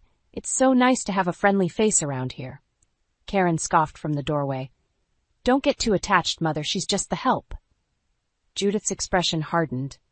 "Karen, that's enough. Monica is a guest in our home, and she will be treated with respect." I felt a surge of gratitude towards Judith, even as Karen rolled her eyes and stalked away. At least one person in this family seemed to have a shred of decency. Over the next few days, I settled into a routine of caring for Judith's needs while navigating the treacherous waters of the household dynamics. Karen made no secret of her disdain for me, constantly belittling my efforts and questioning my competence. "Are you sure you know what you're doing?" she would sneer as I helped Judith with her medication or physical therapy. Mother deserves only the best care. Judith, bless her soul, would always come to my defense. "Karen, stop harassing the poor girl. Monica is doing an excellent job." Still, the constant criticism wore me down, and I found myself retreating to the solitude of Judith's room whenever possible. There, at least, I could escape the weight of Karen's hostility and Rachel's indifference. One afternoon, as I was helping Judith with her exercises, she fixed me with a piercing gaze. "Monica, dear, you seem troubled. Is everything all right?" I hesitated, unsure of how much to reveal, but there was a kindness in Judith's eyes that compelled me to open up. "It's just this household, your family." I trailed off, searching for the right words. "Karen treats me like a servant, and Rachel barely acknowledges my existence. I feel so alone here." Judith's expression softened. "I know, dear. Karen has always been difficult.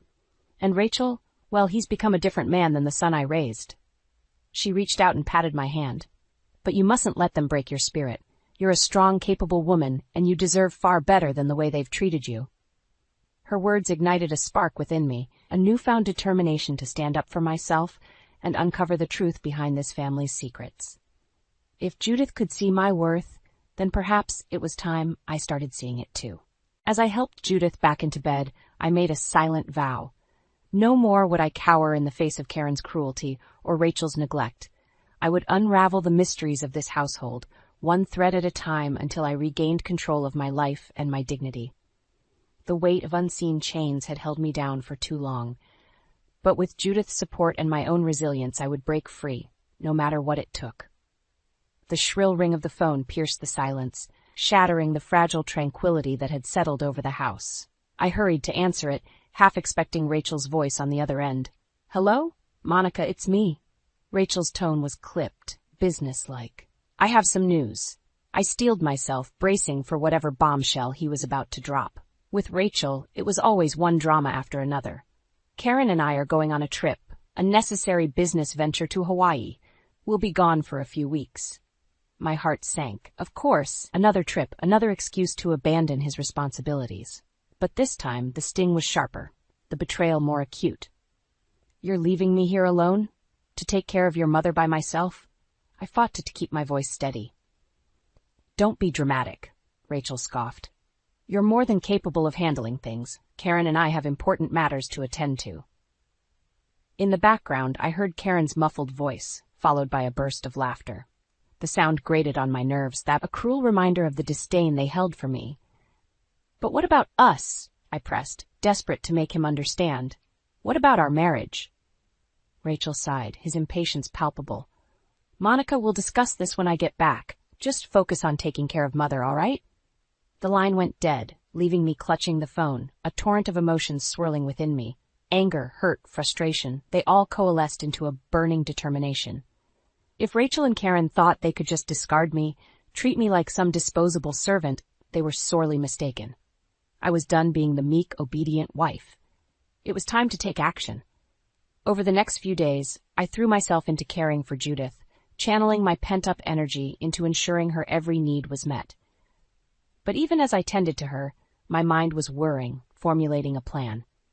I knew there were secrets lurking beneath the surface of this family, dark undercurrents that Rachel and Karen were desperate to keep hidden, and I intended to uncover them all, one by one. Judith, bless her soul, seemed to sense my determination. She would watch me with a knowing look in her eyes, offering subtle words of encouragement. "You're a strong woman, Monica," she said one day as I helped her with her exercises. "Don't let them break your spirit." Her words only fueled my resolve. If Judith, who had endured years of neglect from her own children, could still find the strength to persevere, then so could I. As the days ticked by, I began to notice little things: whispered phone calls, furtive glances, a strange tension in the air. It was as if the house itself was holding its breath, waiting for the inevitable explosion.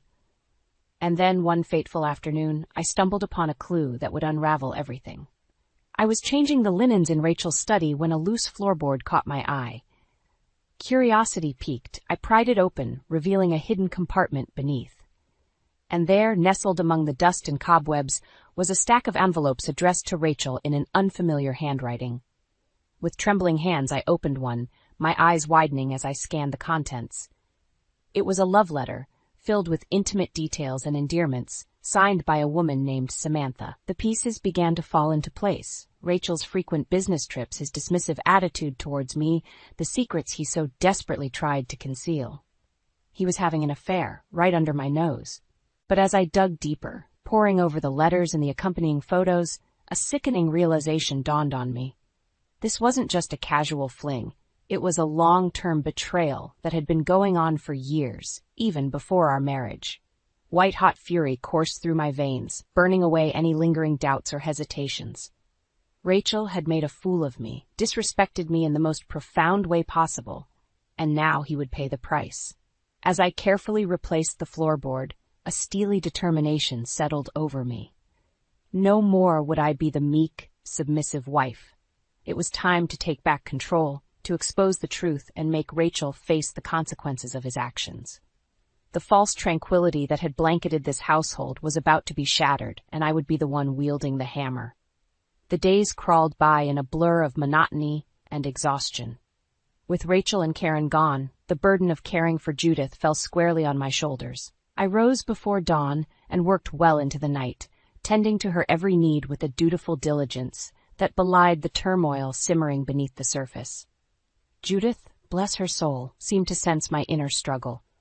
She would watch me with those keen, knowing eyes, offering words of encouragement and support when I felt like crumbling under the weight of it all. "You're a remarkable woman, Monica," she would say, her frail hands squeezing mine. "Don't let them break you." Her words were a lifeline, a reminder that I was not alone in this battle against Rachel and Karen's callous disregard. Judith, too, had suffered at the hands of her own children's neglect, and yet she persevered with a quiet strength that humbled me. It was during one of our late-night talks that the first crack in the facade appeared.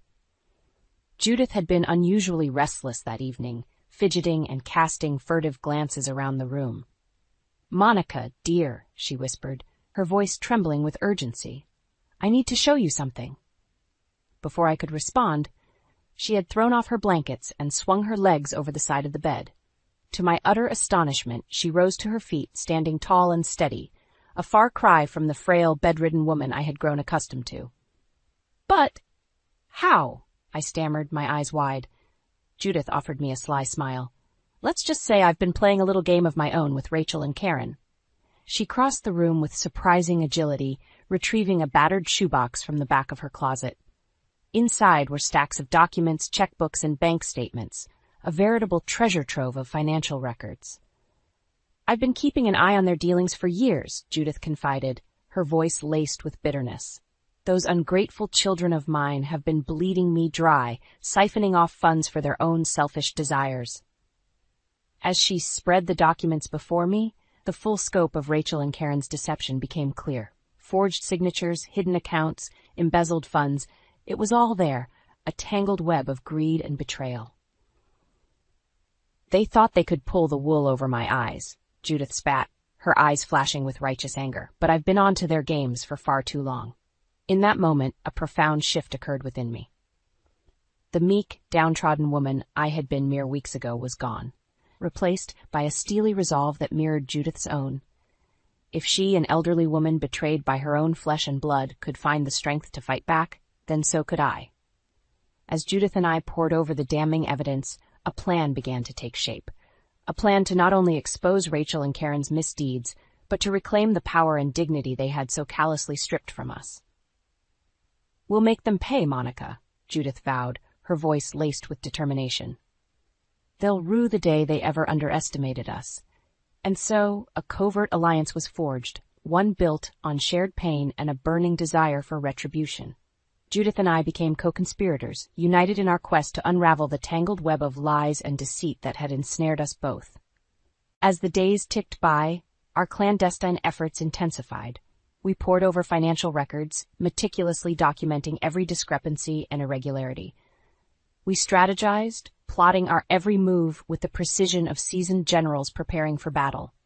And through it all, a newfound strength blossomed within me, a strength born of Judith's unwavering support and my own indomitable spirit.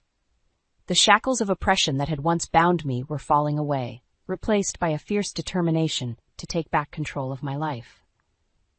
Rachel and Karen might have thought they had me cornered, but they had gravely underestimated the power of two women scorned. The tides were turning, and soon the reckoning they so richly deserved would be upon them. The weeks that followed were a whirlwind of clandestine activity.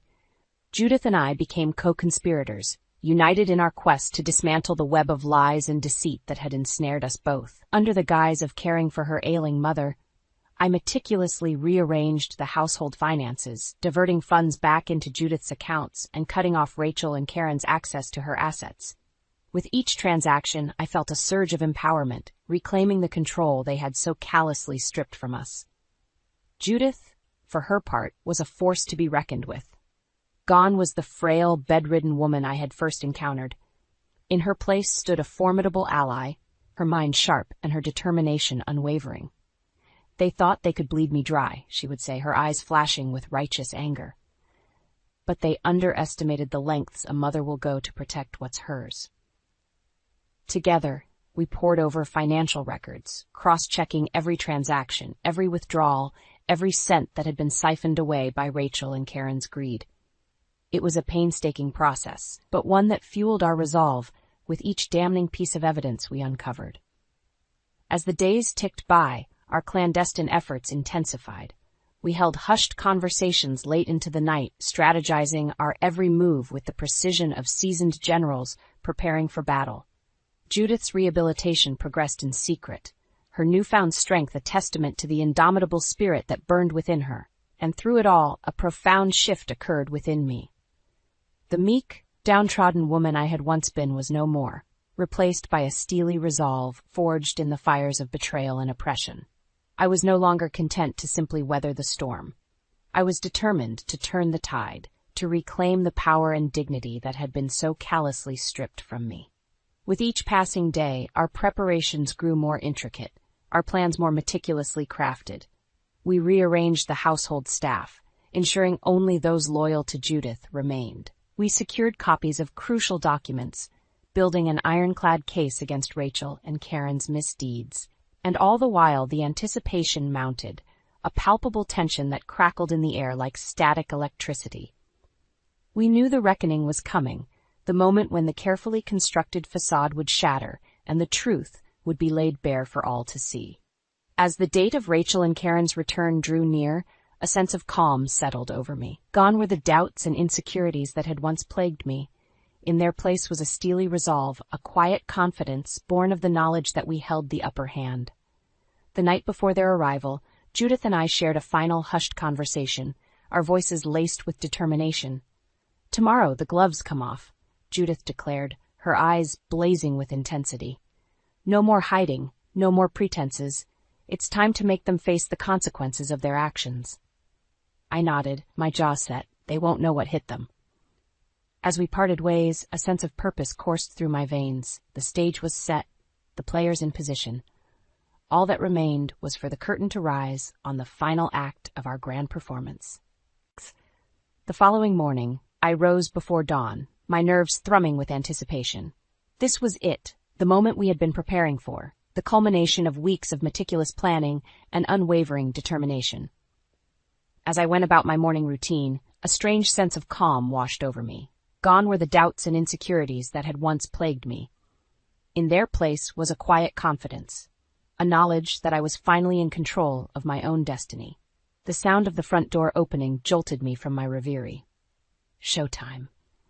I steeled myself, squaring my shoulders and lifting my chin. No more would I cower in the face of Rachel and Karen's cruelty.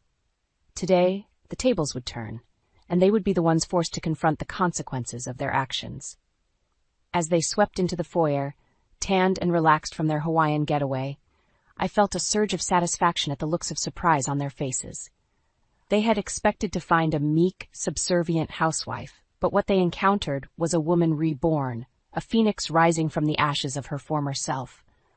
"Welcome home," I said, my voice steady and unwavering. "We have much to discuss." The moment Rachel and Karen swept through the door, tanned and relaxed from their Hawaiian getaway, I knew the game was afoot. They had expected to find a meek, subservient housewife, but what they encountered was a woman reborn, a phoenix rising from the ashes of her former self. "Welcome home," I said, my voice steady and unwavering. "We have much to discuss." Rachel's brow furrowed as he took in the scene before him. The stacks of financial records, the steely determination etched into my features. "Monica, what is all this?" Before he could utter another word, Judith emerged from the shadows, her posture erect and her eyes blazing with a fire I had never seen before. "It's time you faced the truth, son," she said, her voice laced with a mixture of anger and disappointment. "The lies, the deceit, the utter disrespect you've shown not just to Monica, but to me as well." Karen's eyes widened as she took in her mother's transformation. "Mother, what's going on here?" "What's going on," I interjected, "is that we've uncovered the truth about your little schemes, the embezzlement, the misappropriation of funds. It all ends now." Rachel's face paled as I laid out the evidence before them, bank statements, canceled checks, a paper trail that left no room for doubt. His hands trembled as he sifted through the damning documents, his carefully constructed facade crumbling with each new revelation. How did you find all this?" he stammered, his eyes darting between Judith and me. "Did you really think you could pull the wool over our eyes forever?" Judith scoffed. "I may be old, but I'm not a fool. I've known about your misdeeds for years, but I never imagined you'd stoop so low as to betray your own wife." It was then that I revealed the final piece of evidence, the love letters and intimate photos that had set this entire chain of events in motion. "You've been having an affair, Rachel," I said, my voice laced with a mixture of hurt and righteous anger. "With a woman named Samantha. For years, you've been lying to me, disrespecting me, treating me like some hired help instead of your wife." Karen's eyes widened in shock, but Rachel merely shook his head, a bitter laugh escaping his lips. "So what?" he sneered. "You think a few love letters and some financial mismanagement give you the right to turn on your own family?" His words cut deep, but I refused to let him see my pain. Instead, I met his gaze with a steely resolve that seemed to unnerve him. "This isn't about turning on anyone, Rachel," I said. "This is about reclaiming the dignity and respect you've so callously stripped from us, from me and from your own mother." Judith stepped forward, her frail frame belying the strength of her conviction. "You've taken advantage of me for the last time, son. From now on, I'll be the one calling the shots. And if you think for one second that I'll let you continue to mistreat Monica, you're sorely mistaken." Rachel's eyes narrowed, and for a moment I thought he might lash out. But then something shifted in his demeanor, a flicker of fear passing across his features as he realized the true extent of our alliance. Karen, ever the opportunist, seized the moment to try and regain control of the situation. "Mother, you can't be serious," she pleaded. "Think of the family name, the legacy we've built. You can't just throw it all away on some misguided sense of loyalty to this outsider." But Judith was having none of it. "The only ones who have tarnished this family's name are you and your brother," she spat. "With your greed, your selfishness, your utter disregard for anyone but yourselves." As the confrontation escalated, the true depths of Rachel and Karen's depravity were laid bare. Long-buried grievances and resentments bubbled to the surface, tearing through the carefully constructed facade of familial harmony. Through it all, I stood tall, my resolve unwavering. This was the moment I had been waiting for, the culmination of weeks of careful planning and unwavering determination. And as the dust settled, one thing became abundantly clear. The balance of power had shifted, and Rachel and Karen were no longer the ones calling the shots. With Judith's support and the weight of the evidence on our side, we had exposed their true natures, their selfish motivations, and callous disregard for anyone but themselves. And in doing so, we had reclaimed the control they had so ruthlessly stripped from us. As Rachel and Karen sputtered and raged, their once formidable personas reduced to petulant tantrums, I felt a sense of triumph wash over me. The shackles of oppression had been broken, and a new chapter was about to begin, one where I would never again be subjugated or disrespected. The battle had been won, but the war was far from over. There would be more confrontations, more challenges to face as we worked to dismantle the toxic legacy Rachel and Karen had built. But for the first time in a long time, I felt truly empowered, emboldened by the knowledge that I was no longer alone. With Judith by my side, a newfound ally and confidant, I knew that no obstacle was too great, no adversary too formidable. We had faced down the demons of our past and emerged victorious, and nothing would ever be the same again. The confrontation that followed was like a dam bursting, unleashing a torrent of long-buried grievances and resentments that had been simmering beneath the surface for years. As Rachel and Karen sputtered and raged, their once formidable personas reduced to petulant tantrums, the true depths of their depravity were laid bare. Accusations flew, bitter recriminations echoing off the walls as the carefully constructed facade of familial harmony shattered into a million pieces. Through it all, I stood tall, my resolve unwavering. This was the moment I had been waiting for, the culmination of weeks of careful planning and unwavering determination. And with Judith by my side, a newfound ally and confidant, I knew that no obstacle was too great, no adversary too formidable. Rachel, his eyes wild with a mixture of anger and fear, lashed out like a cornered animal. "You think you've won, don't you?" he spat, his words laced with venom. "You think a few financial discrepancies and some tawdry love letters give you the right to turn on your own family?" But Judith was having none of it. "Don't you dare try to twist this around, son," she said, her voice trembling with a lifetime's worth of pent-up frustration. "You and your sister have been bleeding me dry for years, taking advantage of my trust and my love for your own selfish gain. Karen, ever the opportunist, tried to deflect the blame onto me. She's poisoned you against us, Mother," she pleaded. "Can't you see she's just an outsider trying to tear this family apart for her own benefit?" But Judith's resolve was unshakable. "The only ones who have tarnished this family's name are you and your brother," she spat. "With your greed, your selfishness, your utter disregard for anyone but yourselves." As the arguments raged on, the true motivations behind Rachel and Karen's actions became painfully clear. Rachel, driven by a deep-seated sense of entitlement and a desire for material wealth, had seen his mother's assets as a personal piggy bank to be plundered at his whim. And Karen, bitter and resentful, had harbored a lifelong grudge against her brother, feeling overshadowed and unloved. Her spite towards me was merely an extension of that deep-rooted resentment, a misguided attempt to regain some semblance of control over a life that had always seemed to slip through her fingers. Through it all, my role became clear, to be the advocate, the voice of reason that guided Judith through the maelstrom of emotions and betrayals.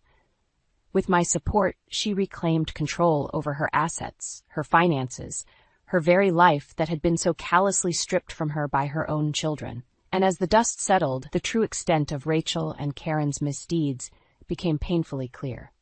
The embezzlement, the financial mismanagement, the utter disregard for their own mother's well-being, it was all laid bare, a damning indictment of their selfishness and greed.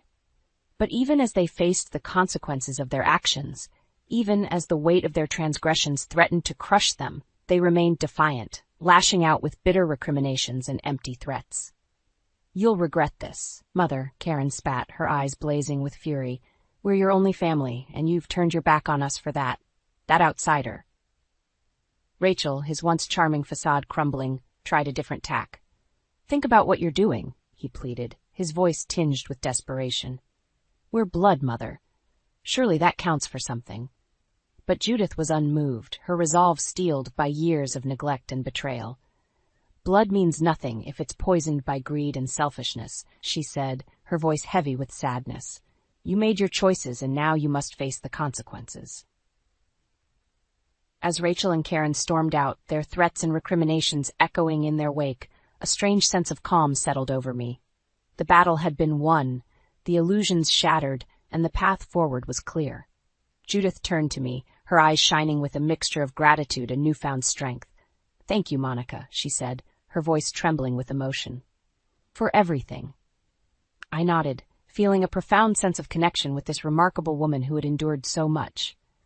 "We did it together," I replied, taking her hand in mine. "And now we can start anew, free from the shackles of their manipulation and deceit." As we stood there, united in our resolve, I knew that the road ahead would be long and arduous. There would be more battles to fight, more obstacles to overcome, as we worked to dismantle the toxic legacy Rachel and Karen had left in their wake. But for the first time in a long time, I felt truly empowered, emboldened by the knowledge that I was no longer alone. With Judith by my side, a kindred spirit and a fellow warrior, I knew that no challenge was too great, no adversary too formidable. The shattered illusions of the past had given way to a new reality, one forged in the fires of resilience and determination. And as we stepped forward into the unknown, I felt a sense of purpose and resolve that had been absent for far too long. The journey ahead would be long, but with Judith at my side, I knew that we would emerge victorious, our bond forged in the crucible of adversity and our spirits tempered by the flames of redemption. The aftermath of the confrontation was like a whirlwind, a flurry of activity, as Judith and I worked to dismantle the toxic legacy Rachel and Karen had left in their wake. With their departure, a weight had been lifted, and a newfound sense of purpose propelled us forward. The first order of business was securing Judith's assets and ensuring that Rachel and Karen could no longer siphon funds for their own selfish desires. It was a painstaking process, one that involved poring over financial records and closing loopholes they had exploited for years. But with each account secured, each paper trail severed, I felt a surge of empowerment. This was more than just righting a financial wrong. It was a symbolic reclamation of the control and dignity they had so callously stripped from us. As the dust settled, Judith and I turned our attention to the future, a future free from the shackles of their manipulation and deceit. For me, that meant leaving the sprawling Victorian house that had once felt like a gilded cage and striking out on my own. With Judith's blessing and the financial means she had reclaimed, I found a cozy apartment in the heart of the city, a sanctuary where I could begin to rebuild my life on my own terms. The process of divorce was swift and decisive, a clean break from the toxic marriage that had nearly broken me. And as I settled into my new surroundings, a sense of peace washed over me. Gone were the constant reminders of Rachel's betrayal, the echoes of Karen's cruel barbs. In their place was a newfound sense of freedom, a liberation from the oppressive weight of their expectations and demands. But even as I embraced this new chapter, I knew that my journey was far from over. The scars of their emotional abuse ran deep, and there were moments when the ghosts of the past threatened to overwhelm me. It was during those times that I turned to my oldest friend and confidant, Ben Peterson.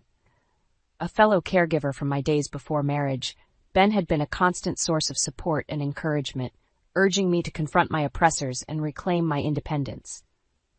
"You're a survivor, Monica," he would say, his warm smile and unwavering belief in me a balm for my wounded soul. "You faced down demons that would have crushed lesser women, and you've emerged stronger for it." With Ben's guidance, I began to rebuild not just my life, but my sense of self-worth.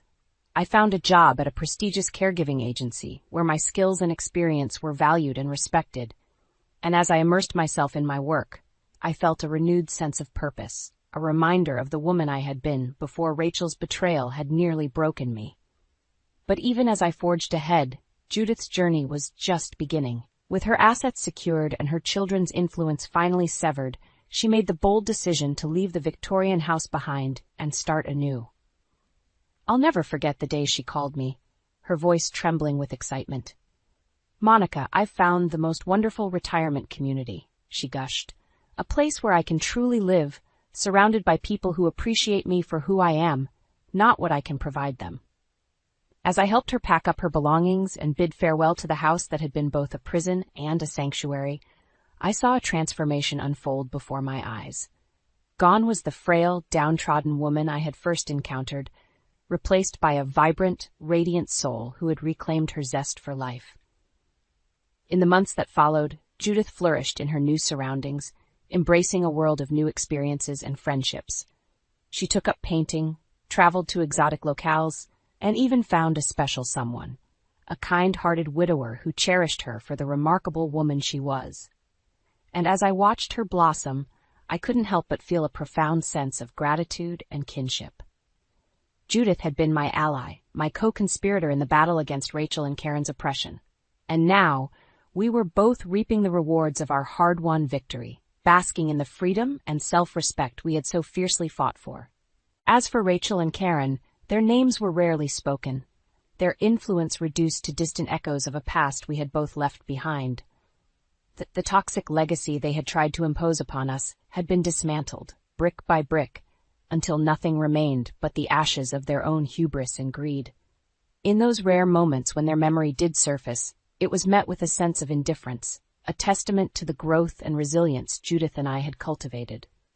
They were mere footnotes in the grand narrative of our lives, footnotes that held no power over us any longer. And as I looked to the future, a future filled with possibility and promise, I couldn't help but feel a sense of profound gratitude for the journey that had brought me to this point. The path had been arduous, fraught with pain and betrayal, but it had also forged me into the woman I was today, strong, resilient, and unbreakable. The shackles of oppression had been cast off, and a new horizon beckoned, one where Judith and I could bask in the warmth of hard-won freedom and self-respect.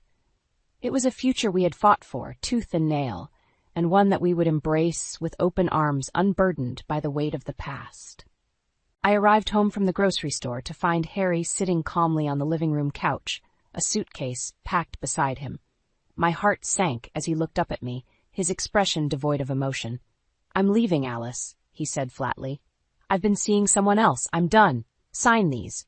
He thrust a stack of papers towards me. Divorce papers.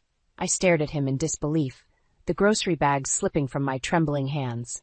"You can't be serious, Harry. We've been married for 35 years. His eyes narrowed.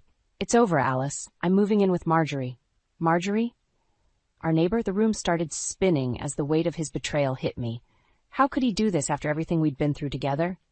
"But why?" I stammered, tears welling up. Was it something I did? "We can work through this, Harry. Please, let's talk." He shook his head, his jaw set. "There's nothing to discuss. I've made up my mind. Sign the papers, and we can make this clean." I sank into the armchair, clutching the divorce papers as sobs racked my body. Harry remained unmoved, his coldness cutting deeper than any knife. After decades of building a life together, of supporting his dreams and making sacrifices for our marriage, he was casting me aside like yesterday's trash. Flashes of our life together flickered through my mind. Our wedding day, the struggles of our early years, the joy of finally achieving stability. All those memories now tainted by his callous disregard. As the shock slowly gave way to anger, a newfound determination took root within me. I would not allow this man to strip me of my dignity. Not after everything I had endured and overcome. Wiping away my tears, I met his gaze with a steely resolve. "No, Harry, I won't just roll over and let you discard me like this." His brow furrowed in surprise at my sudden defiance. "Alice, don't make this harder than it needs to be." "Harder for who?" I shot back, my voice steadier than I expected. "You're the one who betrayed our vows, our family. You'll have to face the consequences." Harry opened his mouth to respond, but I held up a hand, cutting him off. "Save it.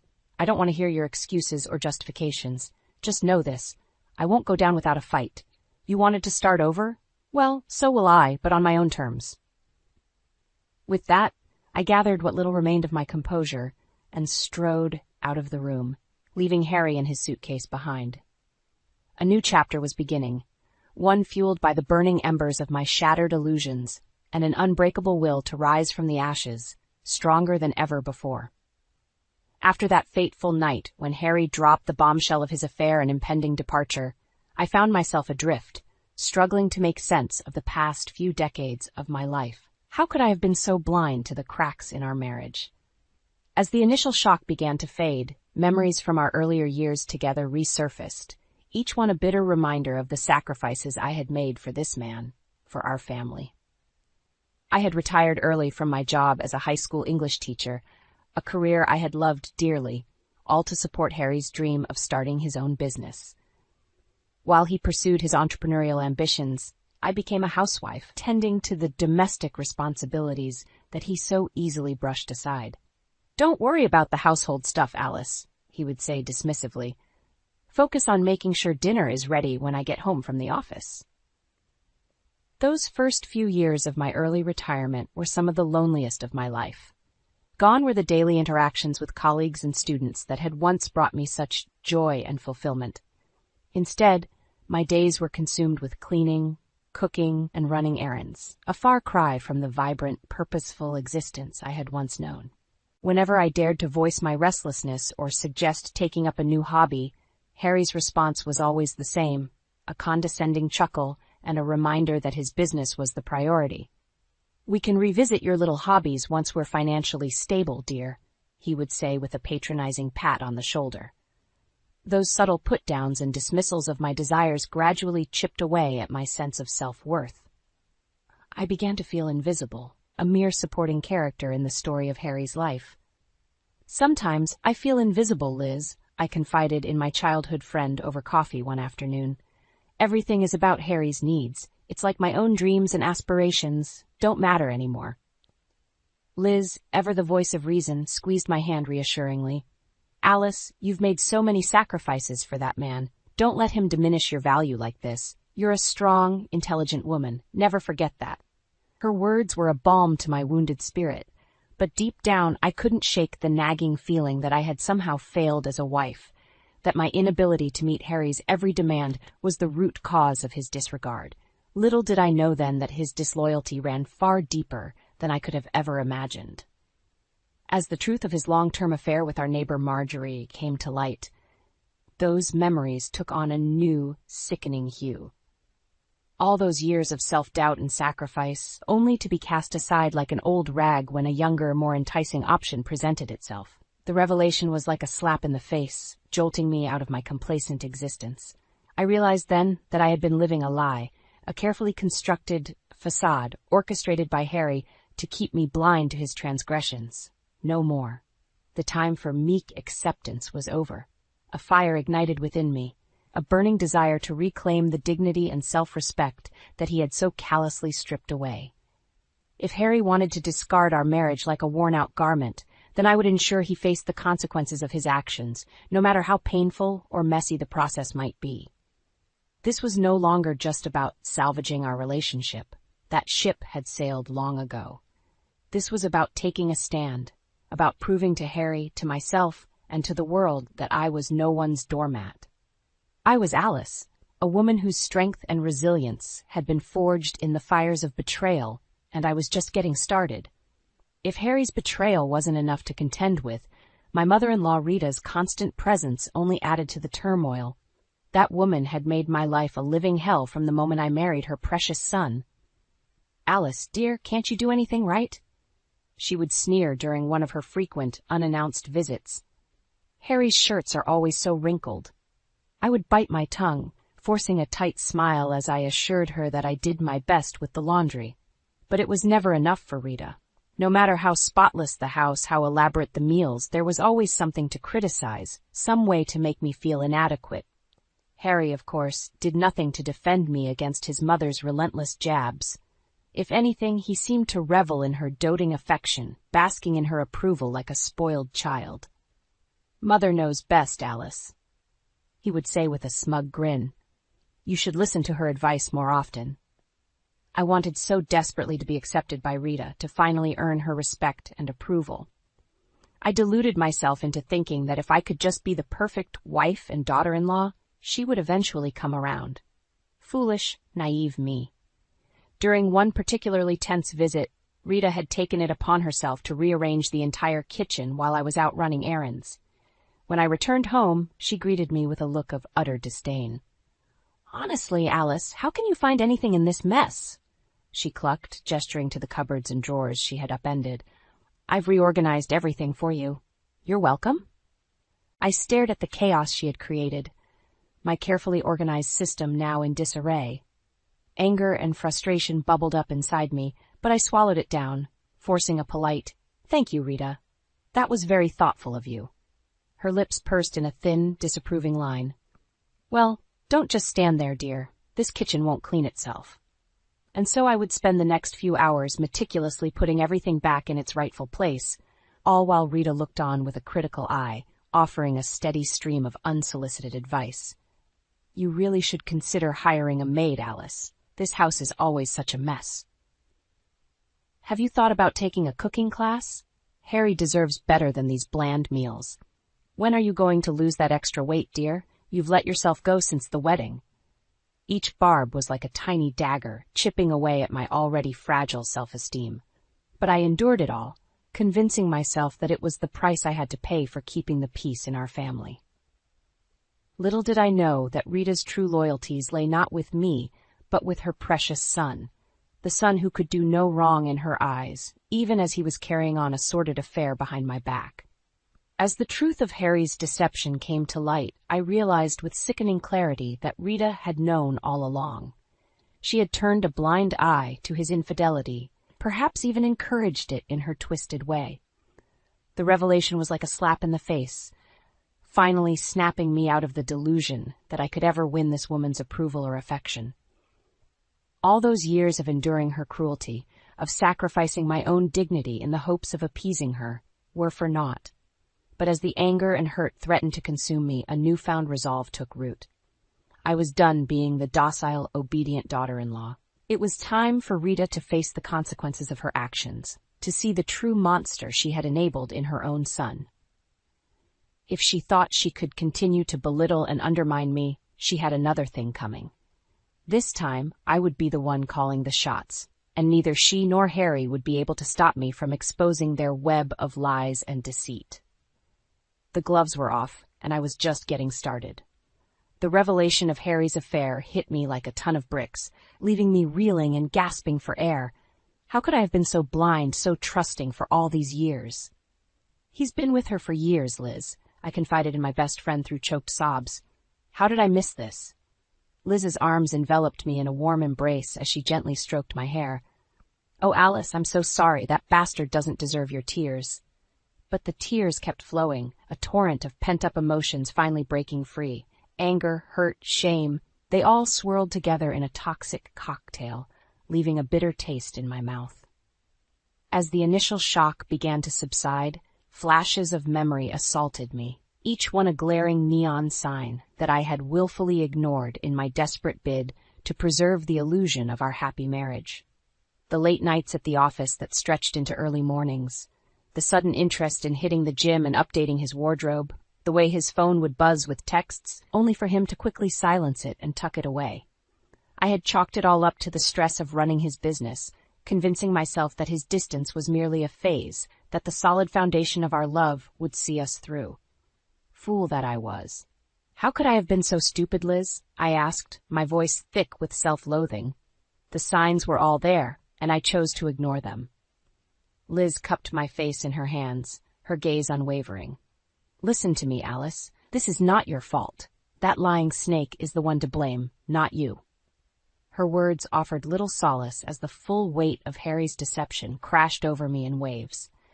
This wasn't just a fleeting indiscretion. This was a calculated, years-long betrayal of our vows, our family, our entire life together. And the person he had chosen to betray me with? Our neighbor, Marjorie, a woman nearly 2 decades my junior, with a body straight out of a fitness magazine and a perpetual smirk that now made my skin crawl. How many times had I welcomed that viper into our home, blissfully unaware of the sordid affair unfolding right under my nose? How many times had she and Harry exchanged knowing glances, reveling in their sick game, while I remained the oblivious punchline? The memories came flooding back, each one more damning than the last. Marjorie's overly familiar hugs that lingered a bit too long. The way Harry's eyes would follow her every movement whenever she was around. The hushed conversations that abruptly ceased the moment I entered the room. I felt sick, violated in the most profound way. My home, my sanctuary, had been tainted by their lies and indiscretions. Nowhere was safe from the stench of their betrayal. As the anger took root, it brought with it a newfound determination. I was done being the meek, trusting wife who turned a blind eye to the harsh realities unfolding before her. If Harry wanted to trade me in for a younger model, so be it, but he would damn well face the consequences of his actions. No more hiding, no more lies. It was time to expose their sordid affair for the whole world to see, and I would be the one holding the spotlight. Marjorie and Rita could try to spin it however they liked, but in the end, the truth would prevail. Harry's carefully constructed facade was about to come crumbling down, and I would be standing tall, emboldened by the ashes of his deceit. This was no longer just about salvaging my pride or getting revenge. This was a battle for my very soul, a fight to reclaim the self-worth and dignity that Harry had so callously stripped away. And I had no intention of losing. In the aftermath of Harry's devastating revelation, I found myself adrift, struggling to piece together the shattered fragments of my former life. The woman I had once been, the dutiful wife, the unwavering supporter, felt like a distant memory, a mere ghost haunting the halls of our home. As the initial shock and hurt began to subside, a newfound determination took root within me. I was done being the passive bystander in my own story. It was time to reclaim my power, to rebuild my life on my own terms. The first step was reconnecting with the parts of myself that I had sacrificed for the sake of my marriage. I reached out to old friends I had fallen out of touch with, reigniting bonds that had withered from neglect. Together we rediscovered our shared passions, book clubs, art classes, weekend hikes, all the simple joys I had forsaken in service of Harry's ambitions. With each outing, each rekindled connection, I felt layers of the old Alice being stripped away, revealing a stronger, more vibrant version of myself that I had long suppressed. Gone were the self-doubts and insecurities that Harry had so expertly cultivated. In their place blossomed a newfound confidence, a belief in my own worth that no man could ever diminish. As I immersed myself in this process of self-rediscovery, a plan began to take shape, a subtle, yet potent form of revenge against those who had so callously betrayed me. It started with a chance encounter with Rita, my wretched mother-in-law, at the local grocery store. As she prattled on about some inane family gossip, I couldn't help but notice the smug satisfaction in her eyes, as if she had won some twisted game that I hadn't even been aware we were playing. That's when the truth hit me like a sledgehammer. Rita had known about Harry's affair all along. More than that, she had likely encouraged it, seeing his dalliance with the much younger Marjorie as some sort of twisted validation of her son's virility. "How could you, Rita?" I demanded, cutting her off mid-sentence. "You knew he was cheating and you encouraged it?" Her eyes widened in surprise, but she quickly regained her composure, waving a dismissive hand. "Don't be so dramatic, Alice. Harry's a man with needs. Marjorie is simply better equipped to handle those needs than you are at this stage of life." I recoiled as if she had physically struck me, her words like acid burning through my skin. In that moment, the full depth of their deception became painfully clear. Not only had Harry betrayed me, but Rita, the woman who was supposed to be my family, had been complicit in his lies, enabling his infidelity under the guise of some twisted maternal loyalty. As the anger and hurt threatened to consume me, I forced myself to take a deep breath. Lashing out in a public setting would only give them the satisfaction of seeing me unravel. No, I needed to bide my time, to plot my revenge with surgical precision. And what better way to strike at the heart of their deception than to expose the truth before the entire family? The next big gathering was just a few weeks away, a reunion of sorts, where distant relatives from all corners would converge to celebrate our family's twisted version of togetherness. It would be the perfect stage to unleash the bombshell of Harry's betrayal, to strip away the carefully constructed facade he and Rita had so meticulously maintained. In the days leading up to the event, I could feel my resolve strengthening with each passing hour. This was about more than just getting even with Harry and Rita. This was about reclaiming my dignity, my self-worth, all the precious things they had tried so hard to strip away from me. As I looked in the mirror on the morning of the reunion, I saw a woman reborn. The meek, downtrodden Alice of the past was nowhere to be found. In her place stood a warrior, battle-tested and emboldened by the fires of betrayal. It was time to let the truth reign supreme, consequences be damned. Harry and Rita's web of lies was about to unravel, and I would be the one holding the scissors. The day of the family reunion dawned bright and clear, a cruel juxtaposition to the storm that was brewing within me. As I dressed for the occasion, smoothing the fabric of my crisp blouse, I could feel the weight of my impending revelation pressing down on me like a lead vest. But I was ready. More than ready. This was the moment I had been steeling myself for. The culmination of weeks spent meticulously plotting my revenge. The drive to the reunion site passed in a blur, my knuckles white as I gripped the steering wheel, rehearsing the words I would soon unleash upon my unsuspecting family. Harry and Rita thought they could sweep their betrayal under the rug, carry on as if nothing had happened. Well, they were in for a rude awakening. As I stepped out of the car and made my way towards the gathering, I could already sense the tension in the air. Harry and Marjorie were huddled together in a corner, no doubt reveling in their sordid affair now that it was out in the open. Rita, ever the matriarch, held court with a gaggle of relatives, her false airs of propriety sickening to behold. I took a deep breath, steeling my resolve. This was it. No more hiding, no more lies. "Harry," I called out, my voice trembling ever so slightly with the weight of controlled anger. "Why don't you tell everyone where you're really living now?" The words hung in the air like a lead balloon, and a hush fell over the gathering. All eyes turned towards us, confusion and curiosity etched on their faces.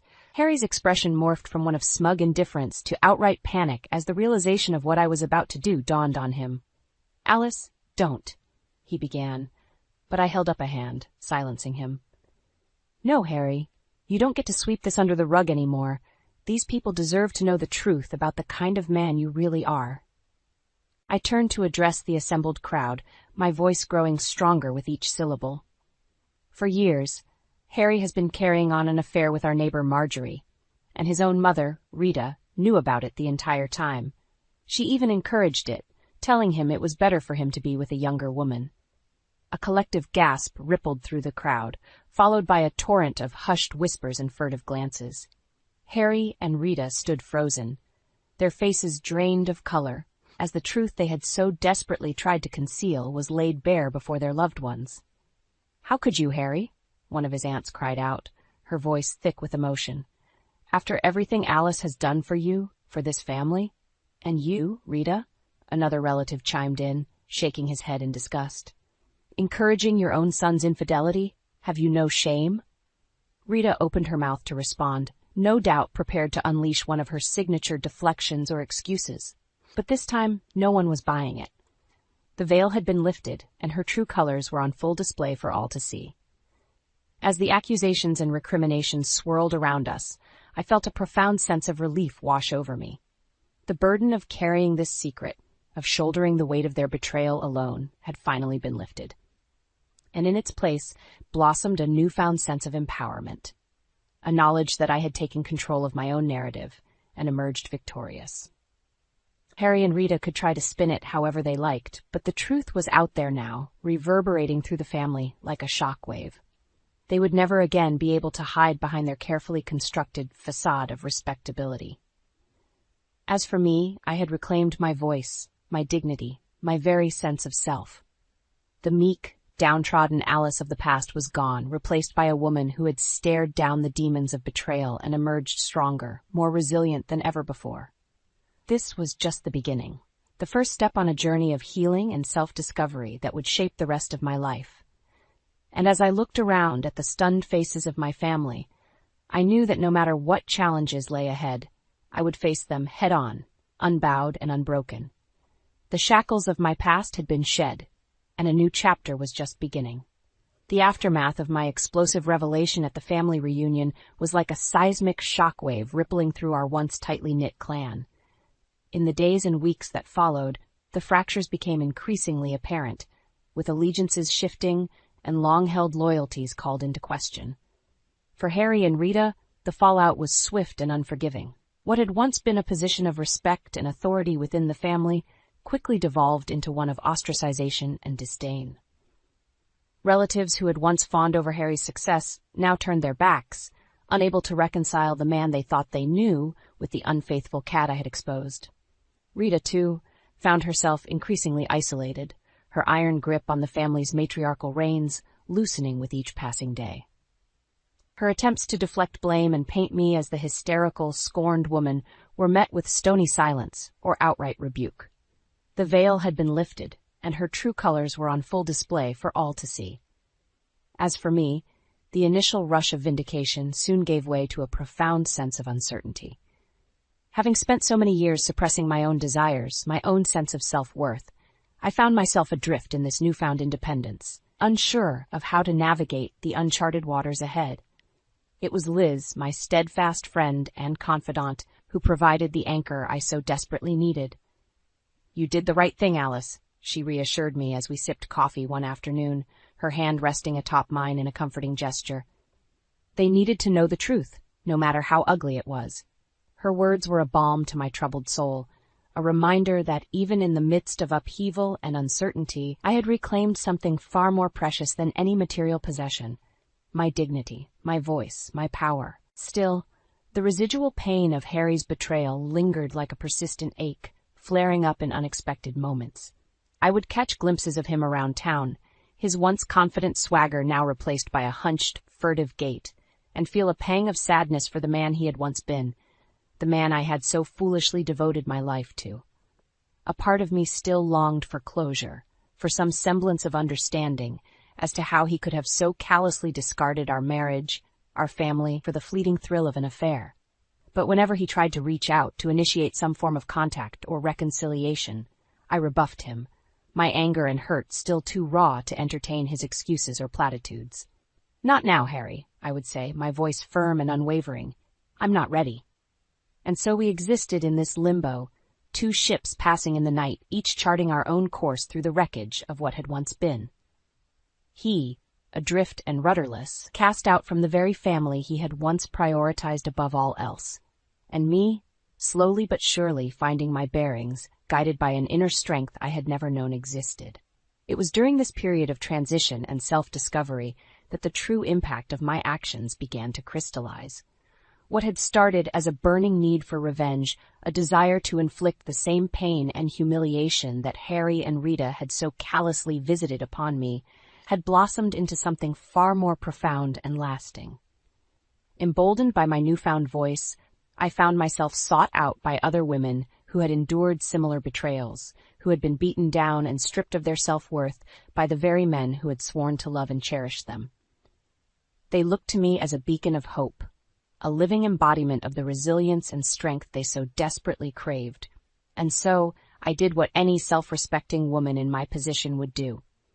I paid it forward, sharing my story and offering guidance and support to those still mired in the depths of their own personal hells. It started small, just a few of us gathering in each other's homes, swapping tales of woe and hard-won wisdom over cups of tea and plates of pastries. But word soon spread, and before long, our little support group had blossomed into a full-fledged movement, a sisterhood of survivors bound by the shared experience of betrayal and the unshakable resolve to rise above it. As I looked around the room during one of our meetings, taking in the faces of these remarkable women, I felt a profound sense of pride and purpose. We had all been through hell, enduring unimaginable pain and heartbreak at the hands of those who were supposed to cherish us most. Yet here we stood, battered but unbroken, our spirits forged in the fires of adversity. "We've all been through hell," I said, raising my cup in a silent toast, "but we're still standing, stronger than ever." A chorus of murmured assent rippled through the group, a shared acknowledgement of the long, arduous journey that had brought us to this point. The road ahead was uncertain, fraught with challenges and setbacks that we could scarcely fathom, but we would face them head-on, bolstered by the bonds of sisterhood and the knowledge that our worth extended far beyond the transient affections of any one man. This was about more than just getting back at Harry and Rita. more than just settling some petty score. This was about reclaiming our power, our agency, our fundamental right to exist as complete, self-actualized beings, unbeholden to the whims and desires of those who sought to diminish us. And in that moment, as I looked around at the faces of my fellow warriors, I knew that no matter what lay ahead, we would emerge victorious. The shackles of our past had been shed, and a new dawn was breaking. A dawn ushered in by the indomitable spirit of women who had stared into the abyss and refused to blink. The months following my public exposure of Harry and Rita's betrayal were a whirlwind of change and self-discovery. As the dust settled and the initial shockwaves subsided, I found myself standing at a crossroads, faced with the daunting task of charting a new course for my life. The decision to leave our family home, the place that had once represented the bedrock of my existence, was not an easy one. But with each passing day spent within those walls, I was haunted by the ghosts of my former self, the meek, subservient wife who had sacrificed her dreams and aspirations on the altar of Harry's ambition. No, if I was to truly embrace this newfound lease on life, I needed to forge ahead on my own terms, unburdened by the weight of past traumas and regrets. And so, with Liz's unwavering support, I set out to find a place that could serve as the foundation for this next chapter.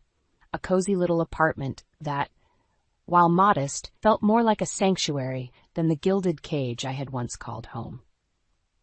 As I unpacked my belongings, carefully arranging each item in its new resting place, I couldn't help but feel a profound sense of liberation. Gone were the trappings of my former life, the material excesses that Harry had so valued above all else. In their place stood the building blocks of a life truly my own, a blank canvas awaiting the brushstrokes of my newfound independence. It was during those early days of settling into my new abode that the seeds of a greater purpose began to take root. Through the grapevine of our close-knit community, word of my defiant stand against Harry and Rita's duplicity had spread like wildfire, igniting a spark of hope and inspiration in other women who had endured similar betrayals. At first, it was just a trickle. A few tentative knocks on my door, followed by hushed conversations over cups of tea as they unburdened themselves of their own harrowing tales of infidelity and emotional abuse. But soon that trickle became a steady stream, a veritable flood of kindred spirits seeking solace and guidance from one who had walked the same thorny path. And so I did what any self-respecting woman in my position would do. I opened my doors wide, inviting them in and offering a safe haven where they could share their stories without fear of judgment or reprisal. Before long, what had started as informal gatherings in my living room blossomed into a full-fledged support group, a sisterhood of survivors bound by the shared experience of betrayal and the unshakable resolve to rise above it.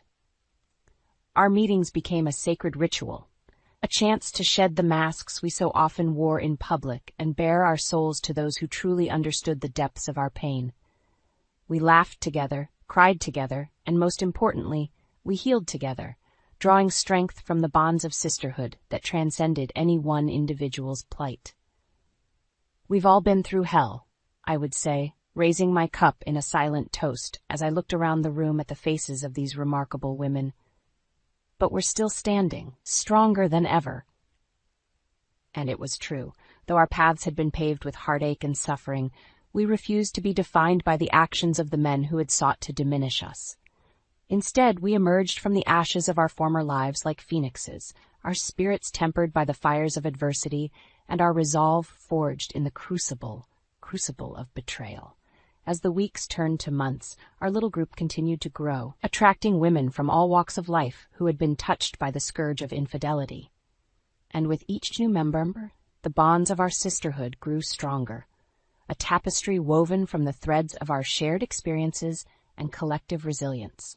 It was during one of our meetings, as I looked around at the faces of these incredible women, that the true magnitude of my journey hit me with the force of a tidal wave.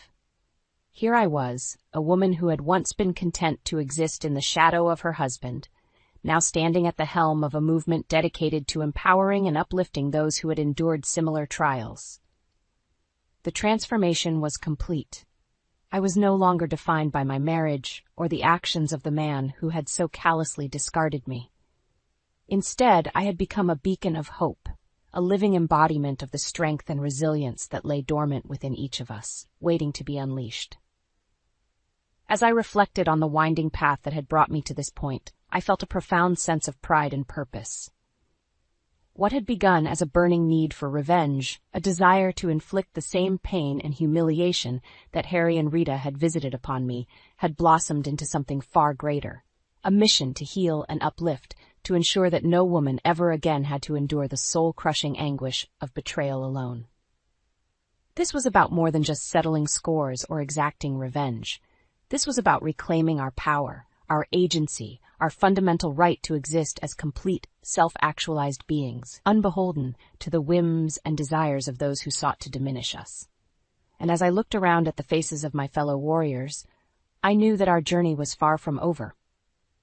The road ahead would be fraught with challenges and setbacks, but we would face them head-on, bolstered by the bonds of sisterhood and the knowledge that our worth extended far beyond the transient affections of any one man. The shackles of our past had been shed, and a new dawn was breaking. A dawn ushered in by the indomitable spirit of women who had stared into the abyss and refused to blink. The summer sun beat down on us as we loaded our bags into the SUV, ready for our long-awaited family trip. Richard, my husband of 35 years, barked orders like a drill sergeant.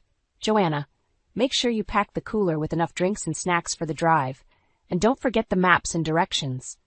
I bit my tongue, resisting the urge to remind him that I'd been planning this trip for months. As usual, he assumed I'd handle all the logistics while he reaped the rewards. Sylvia, Richard's mother, emerged from the house, her face pinched in disapproval. "Are we ready to go yet? You know how I hate waiting." I forced a smile. "Just about. Michael and Rebecca should be here any minute." As if on cue, my son and daughter-in-law pulled into the driveway. Michael gave me a sympathetic look, well aware of the tension between his father and me. We piled into the SUV, and I settled into the passenger seat, ready for the long drive ahead. But as we merged onto the highway, I overheard a hushed conversation from the back. "Once we're settled at the cabin, we'll have that talk with Joanna," Sylvia murmured to Richard. My heart sank. Talk? What were they planning? Richard's voice was low, but I caught the gist. "It's for the best, Mother. She'll never see it coming." "See what coming?" A knot formed in my stomach as I realized they were conspiring against me on what was supposed to be a joyful family vacation. The drive passed in tense silence, punctuated only by Sylvia's occasional snide remarks. By the time we reached the cabin, my nerves were frayed. As we unloaded our bags, Richard pulled me aside. "Joanna, we need to talk." I steeled myself, determined not to show weakness. "About what?" He glanced around, his expression guarded. "Not here. Let's go for a walk." We strolled along a nearby trail, the evening shadows lengthening around us. Finally, Richard spoke. "Mother and I have been discussing our living situation. With her health declining, she needs more care than I can provide on my own." I nodded, unsure where this was leading. "We've decided it would be best if she moved in with us permanently. That way, you can take care of her needs." My jaw dropped. "You expect me to become a full-time caregiver for your mother, without even consulting me?" Richard's eyes hardened. "It's the logical solution. You're retired and I'm still working. Who else is going to do it?" I shook my head in disbelief. "And what about my needs, Richard? Don't those matter at all?" He scoffed. "Don't be so dramatic. This is what families do. We take care of each other." But his words rang hollow.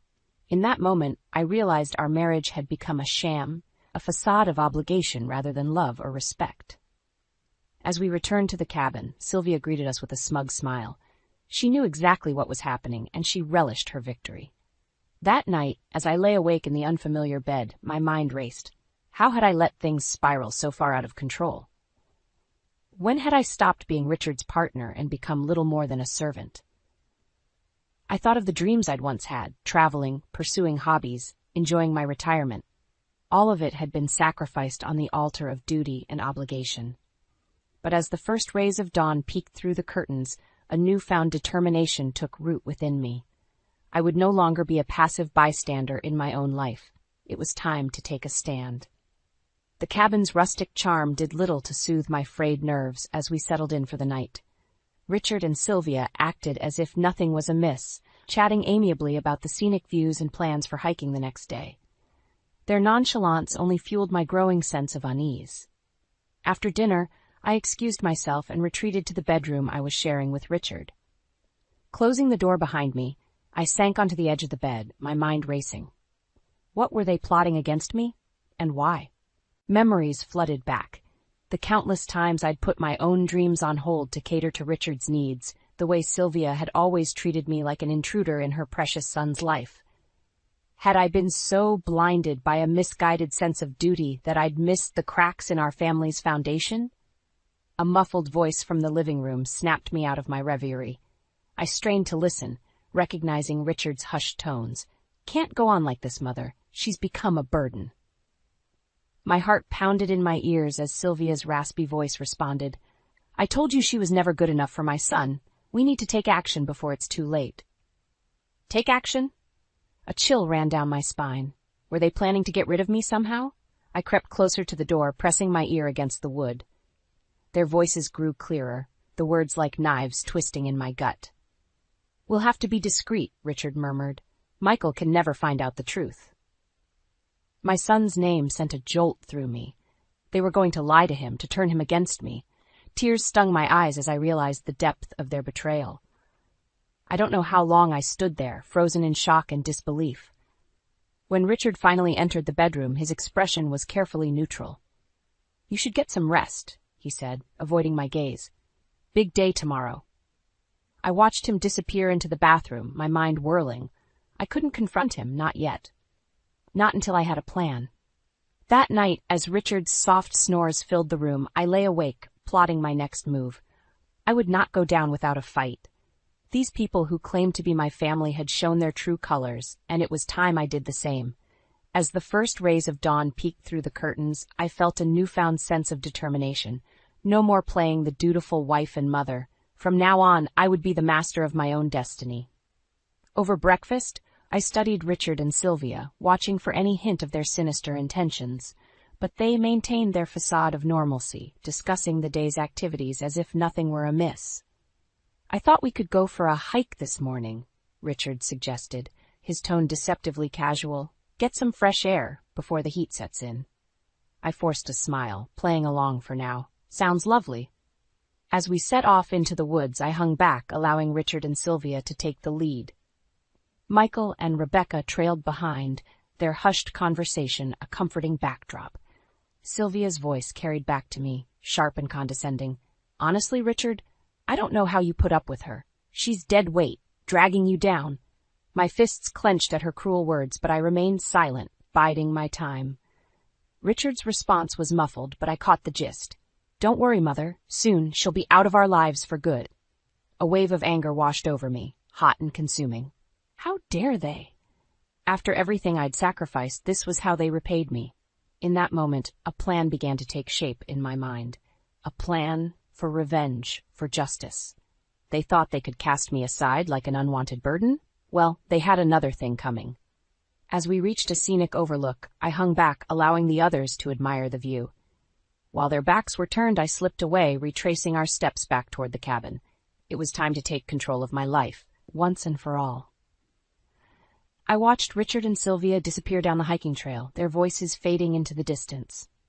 As soon as they were out of sight, I sprang into action, hurrying back to the cabin. My heart pounded as I slipped inside, scanning the living area for any sign of their belongings. A leather briefcase sat on the coffee table, and I recognized it as Richard's. Without hesitation, I unzipped it, rifling through the contents. Financial statements, legal documents, and letters. My breath caught in my throat as I unfolded one, the looping handwriting unmistakably feminine. The words leapt off the page, searing into my brain.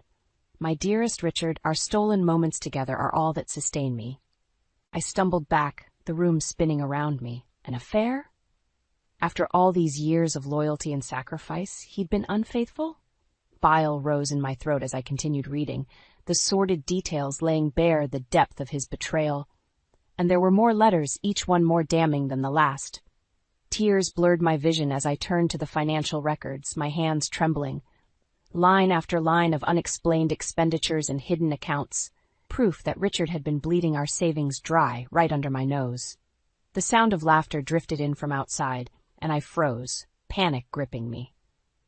Michael and Rebecca must have returned from the hike. I had to act fast. Snatching up the incriminating evidence, I raced to the bedroom and began stuffing my belongings into a suitcase. My mind raced, formulating a plan. I couldn't confront Richard and Sylvia here, not with Michael caught in the crossfire. No, I needed to get away, to gather my strength and decide my next move. As I zipped up the suitcase, a familiar voice called out from the living room. "Mom, are you in here?" "Michael?" My heart clenched at the concern in his tone. He deserved to know the truth, but not yet. Not until I was ready to face the fallout. "I'm just resting, honey," I called back, willing my voice to remain steady. "I'll be out in a bit." Silence, then the murmur of Rebecca's soothing tones as she ushered him away. Bless that girl for her intuition. With shaking hands, I scribbled a hasty note, tucking it into Richard's briefcase along with the damning evidence. Then, gripping my suitcase tightly, I slipped out the back door and into the waiting rental car. As I peeled out of the driveway, I caught a glimpse of Michael and Rebecca on the porch, their expressions puzzled. A pang of guilt twisted in my gut, but I pushed it aside. They would understand in time. For now, I had a mission: to gather the strength and resources I'd need to bring my husband and his vile mother to their knees. They thought they could discard me like a worn-out rag? Well, they were about to learn just how wrong they were. The miles stretched out before me, and with each one I felt a weight lifting from my shoulders. No more playing the dutiful wife, the obedient daughter-in-law. From this moment on, I would be the master of my own destiny. And Richard and Sylvia? They were going to pay for every single slight, every betrayal, every ounce of disrespect they'd heaped upon me over the years. I would see to that, no matter what it took. As the sun dipped below the horizon, I allowed a grim smile to crease my lips. The game was on, and they had no idea what was coming for them. I drove in a daze, the miles blurring together as I put distance between myself and that wretched cabin. My hands shook on the steering wheel, a potent mix of anger and adrenaline coursing through my veins. How could he? How could Richard betray me like this after everything we'd been through? The letters burned in my mind, their sordid details searing into my brain like acid. And Sylvia, that vile woman, had been in on it the whole time, no doubt reveling in my humiliation. Well, they were going to regret the day they ever crossed me. As the sun began to dip below the horizon, I pulled into a nondescript motel, my body thrumming with nervous energy. I needed to regroup, to formulate a plan for my next move. The dingy room did little to calm my frayed nerves, but I forced myself to take deep breaths, willing my racing heart to slow. Sinking onto the sagging mattress, I reached for my phone with trembling fingers. Richard's number glared back at me from the screen, and a bitter laugh escaped my lips. Oh, how the tables had turned. No more would I be the obedient little wife scurrying to answer his every beck and call. This time, he would be the one squirming, forced to face the consequences of his actions. The phone rang, and rang, and rang. Just as I was about to hang up, his gruff voice crackled over the line. "Joanna, where the hell are you? Your son is worried sick." I bristled at his tone, that familiar mix of condescension and entitlement. Not anymore. "Save it, Richard," I spat. "I know everything. About the affairs, the money you've been siphoning off. I have proof." Silence, thick and heavy, stretched between us. Then a low chuckle that sent ice shooting through my veins. "So what?" he sneered. "You really think anyone will believe the ramblings of a bitter, delusional old woman?" White-hot rage licked at my insides, but I forced myself to remain calm, to keep my voice level. "I'm not the one who's delusional, Richard. You and your mother have been playing me for a fool for far too long. Well, those days are over." Another pause, and when he spoke again, his words were laced with venom. "You ungrateful bitch, after everything I've done for you, for this family? You're going to regret this." A harsh laugh burst from my lips. "No, Richard, you're the one who's going to regret it. Every single lie, every betrayal, every ounce of disrespect you've heaped upon me. You're going to pay for it all. I promise you that." His response was a torrent of profanity and vitriol, but I barely heard it. A sense of grim determination had settled over me, hardening my resolve. "Don't bother coming after me," I warned, cutting off his tirade. And if you know what's good for you, you'll keep your distance from our son. This is just the beginning, Richard. The gloves are off now." With that, I ended the call, a strange sense of calm washing over me. For the first time in decades, I felt in control of my own destiny. Grabbing a pen and paper, I began to make a list: names, numbers, resources. I would need allies in the battle to come, people I could trust to have my back. Jane, my oldest and dearest friend, would be the first. She'd been urging me to leave Richard for years, and I knew she would be in my corner without question. Next, a lawyer, a shark in the courtroom who could help me navigate the legal quagmire that was sure to come. I had evidence of Richard's misdeeds, but I would need an expert to ensure it stuck. As the list grew, I felt a newfound sense of purpose taking root within me. No more would I be the downtrodden, disrespected wife. Richard and Sylvia had awoken a sleeping giant, and they were about to feel the full force of my wrath. A grim smile tugged at my lips as I made the final entry on the list. Michael. My son. My rock. The one person in that twisted family who had always had my back. It was time to bring him into the fold, to let him know that the games were over. Together, we would take down the Machiavellian forces that had been working to destroy us. And when the dust settled, well, let's just say Richard and Sylvia would be the ones regretting the day they ever crossed Joanna Henderson. I pulled up to Michael and Rebecca's cozy bungalow, my heart pounding in my chest. This was it. The moment of truth. Would my son understand the agonizing decision I'd made, or would he side with his father, blinded by years of manipulation? Taking a deep breath, I gathered my things and made my way to the front door, my knuckles rapping against the weathered wood. Seconds ticked by like hours before Rebecca's smiling face appeared. "Joanna, we were so worried when you took off like that. Come in, come in." Her cheerful demeanor faltered as she took in my haggard appearance, the suitcase clutched in my white-knuckled grip. "Is everything okay?" I opened my mouth to respond, but the words stuck in my throat. Michael's concerned voice drifted in from the living room. "Mom, is that you?" He rounded the corner, and I saw the moment the truth dawned on him. The suitcase, my red-rimmed eyes, the grim set of my jaw. His expression shifted from confusion to dread. "What's going on? Where's Dad?" Rebecca laid a gentle hand on his arm, her gaze flicking between us. "Why don't we all sit down?" We settled onto the plush sofa, an oppressive silence hanging in the air. Michael's eyes bored into me, pleading for an explanation. Drawing a shaky breath, I began to speak, the words tumbling out in a torrent. "Your father, he's been unfaithful, Michael, for years, by the looks of it. And not just that, he's been bleeding our finances dry, funneling money into secret accounts." Michael's brow furrowed as he processed my words. "What? That can't be right. Dad would never." His voice trailed off as I pulled out the crumpled letters, the bank statements detailing the missing funds. Wordlessly, I handed them over, watching as his eyes scanned the damning evidence. "Oh, Mom." His shoulders slumped, and I saw the exact moment the truth hit him, like a physical blow. "I'm so sorry." Tears pricked my eyes, but I blinked them away, straightening my spine. "That's not all, honey. Your grandmother was in on it. They were planning to force me out, to make me your father's full-time caregiver while he carried on with God knows who."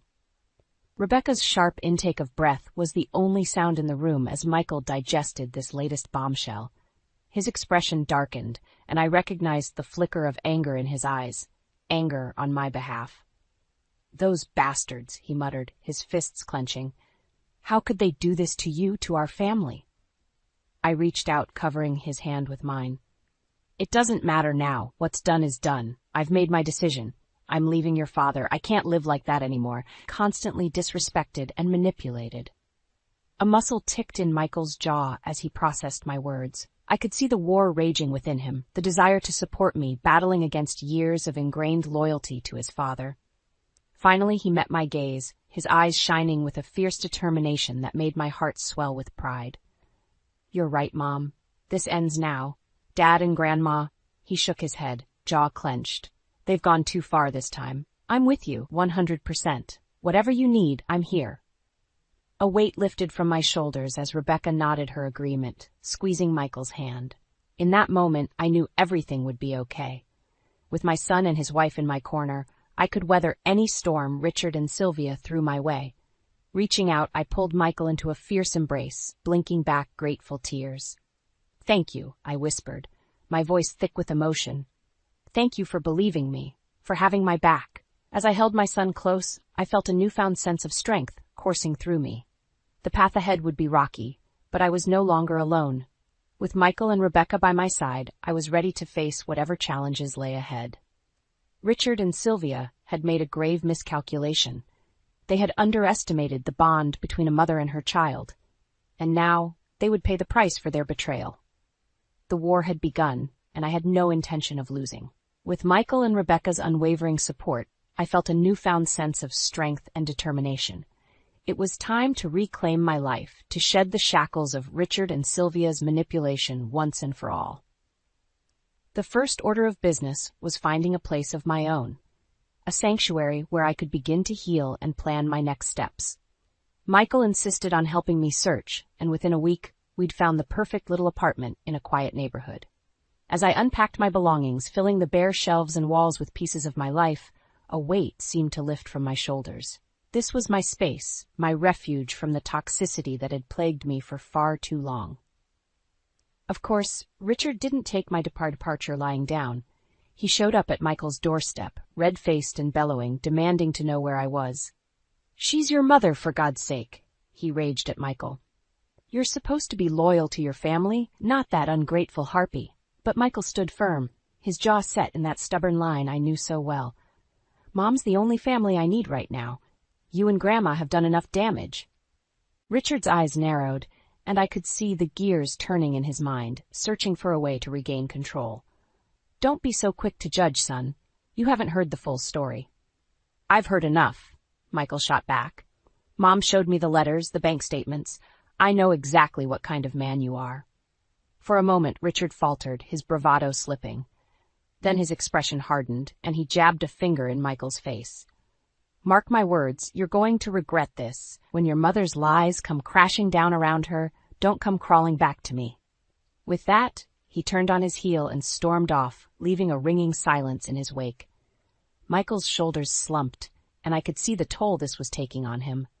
Crossing the room, I pulled him into a fierce hug. "Thank you," I murmured. "Thank you for standing by me." He returned the embrace, his voice thick with emotion. "Always, Mom. I'm with you till the end." In the weeks that followed, I focused on settling into my new life, unpacking, decorating, exploring my neighborhood. With each passing day, I felt a little more like myself, the weight of Richard and Sylvia's toxicity slowly lifting from my shoulders. Of course, they didn't make it easy. Richard bombarded me with calls and texts, alternating between pleading for me to come home and hurling vicious insults. Sylvia was no better, leaving scathing voicemails that made my blood boil. But I stood firm, bolstered by Michael and Rebecca's constant support. I knew that if I wavered, even for a moment, Richard would seize the opportunity to reel me back in, and I refused to let that happen. Not after everything I'd been through. The final straw came a few months later when Michael called me in a panic. "Mom, you need to get over here. Dad's gone off the deep end." I raced over to find Richard ranting and raving on Michael's doorstep, his face contorted with rage. "You're making a huge mistake, siding with that lying witch," he spat as I approached. "She's poisoned you against your own family." Sylvia hovered nearby, wringing her hands and shooting me venomous glares. For once, I felt no fear, only a simmering anger at the way they continued to try and manipulate us. Planting myself in front of Richard, I met his glare head-on. "That's enough. You've had your chance to tell your side of the story, and Michael hasn't bought your lies. It's over, Richard. We're done." His face purpled with rage, and for a moment I thought he might strike me. But Michael stepped forward, his broad frame imposing. "You heard her, Dad. It's time for you to leave, and if you can't respect our decisions, you're no longer welcome here." The fight seemed to go out of Richard all at once. His shoulders slumped, and he shot me one last withering glare. "Have it your way, but don't come crying to me when this all blows up in your face." As he and Sylvia retreated, I felt an immense sense of relief wash over me. That chapter of my life was finally closed, the shackles of their manipulation broken for good. Turning to Michael, I pulled him into a fierce hug, blinking back grateful tears. "Thank you," I whispered, "for everything. He held me close, his voice thick with emotion. "You've got nothing to thank me for, Mom. You're the strongest person I know." And in that moment, I knew it was true.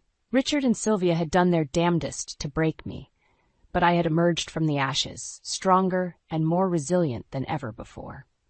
At long last, I was free. With Richard and Sylvia finally out of our lives, Michael, Rebecca, and I were able to find some semblance of peace. But I knew it wouldn't last, not with the way they had been carrying on. Sooner or later, they would try to reassert their twisted control over the family. My chance for closure came a few months later, when Emma's 85th birthday rolled around.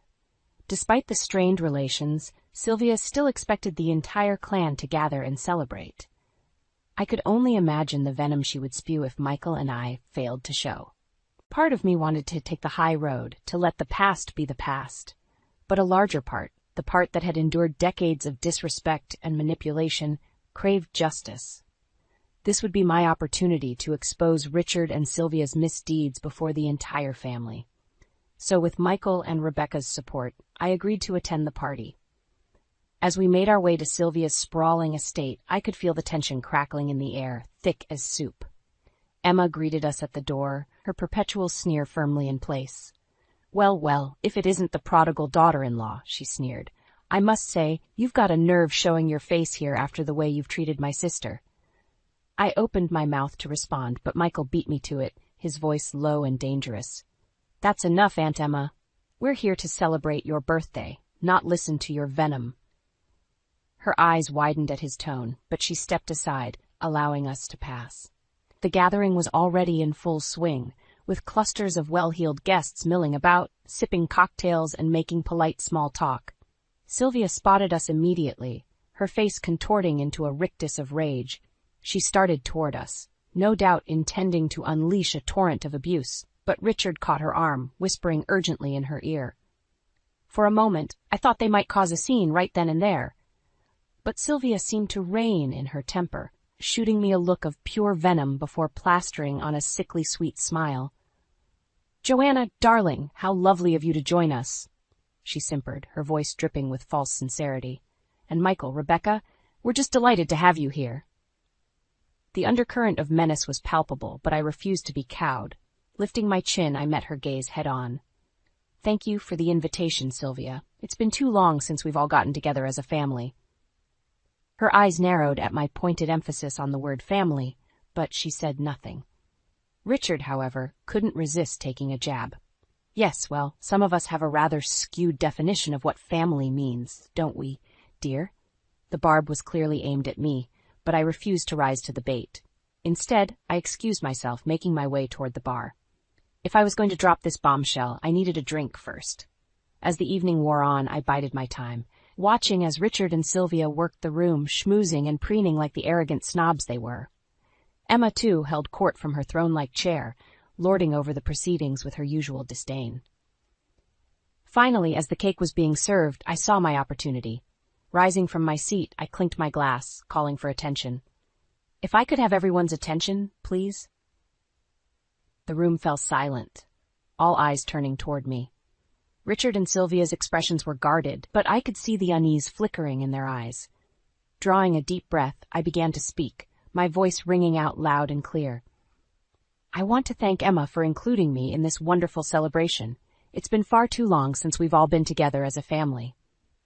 I paused, letting the weight of that word sink in. Sylvia's eyes narrowed, but I pressed on.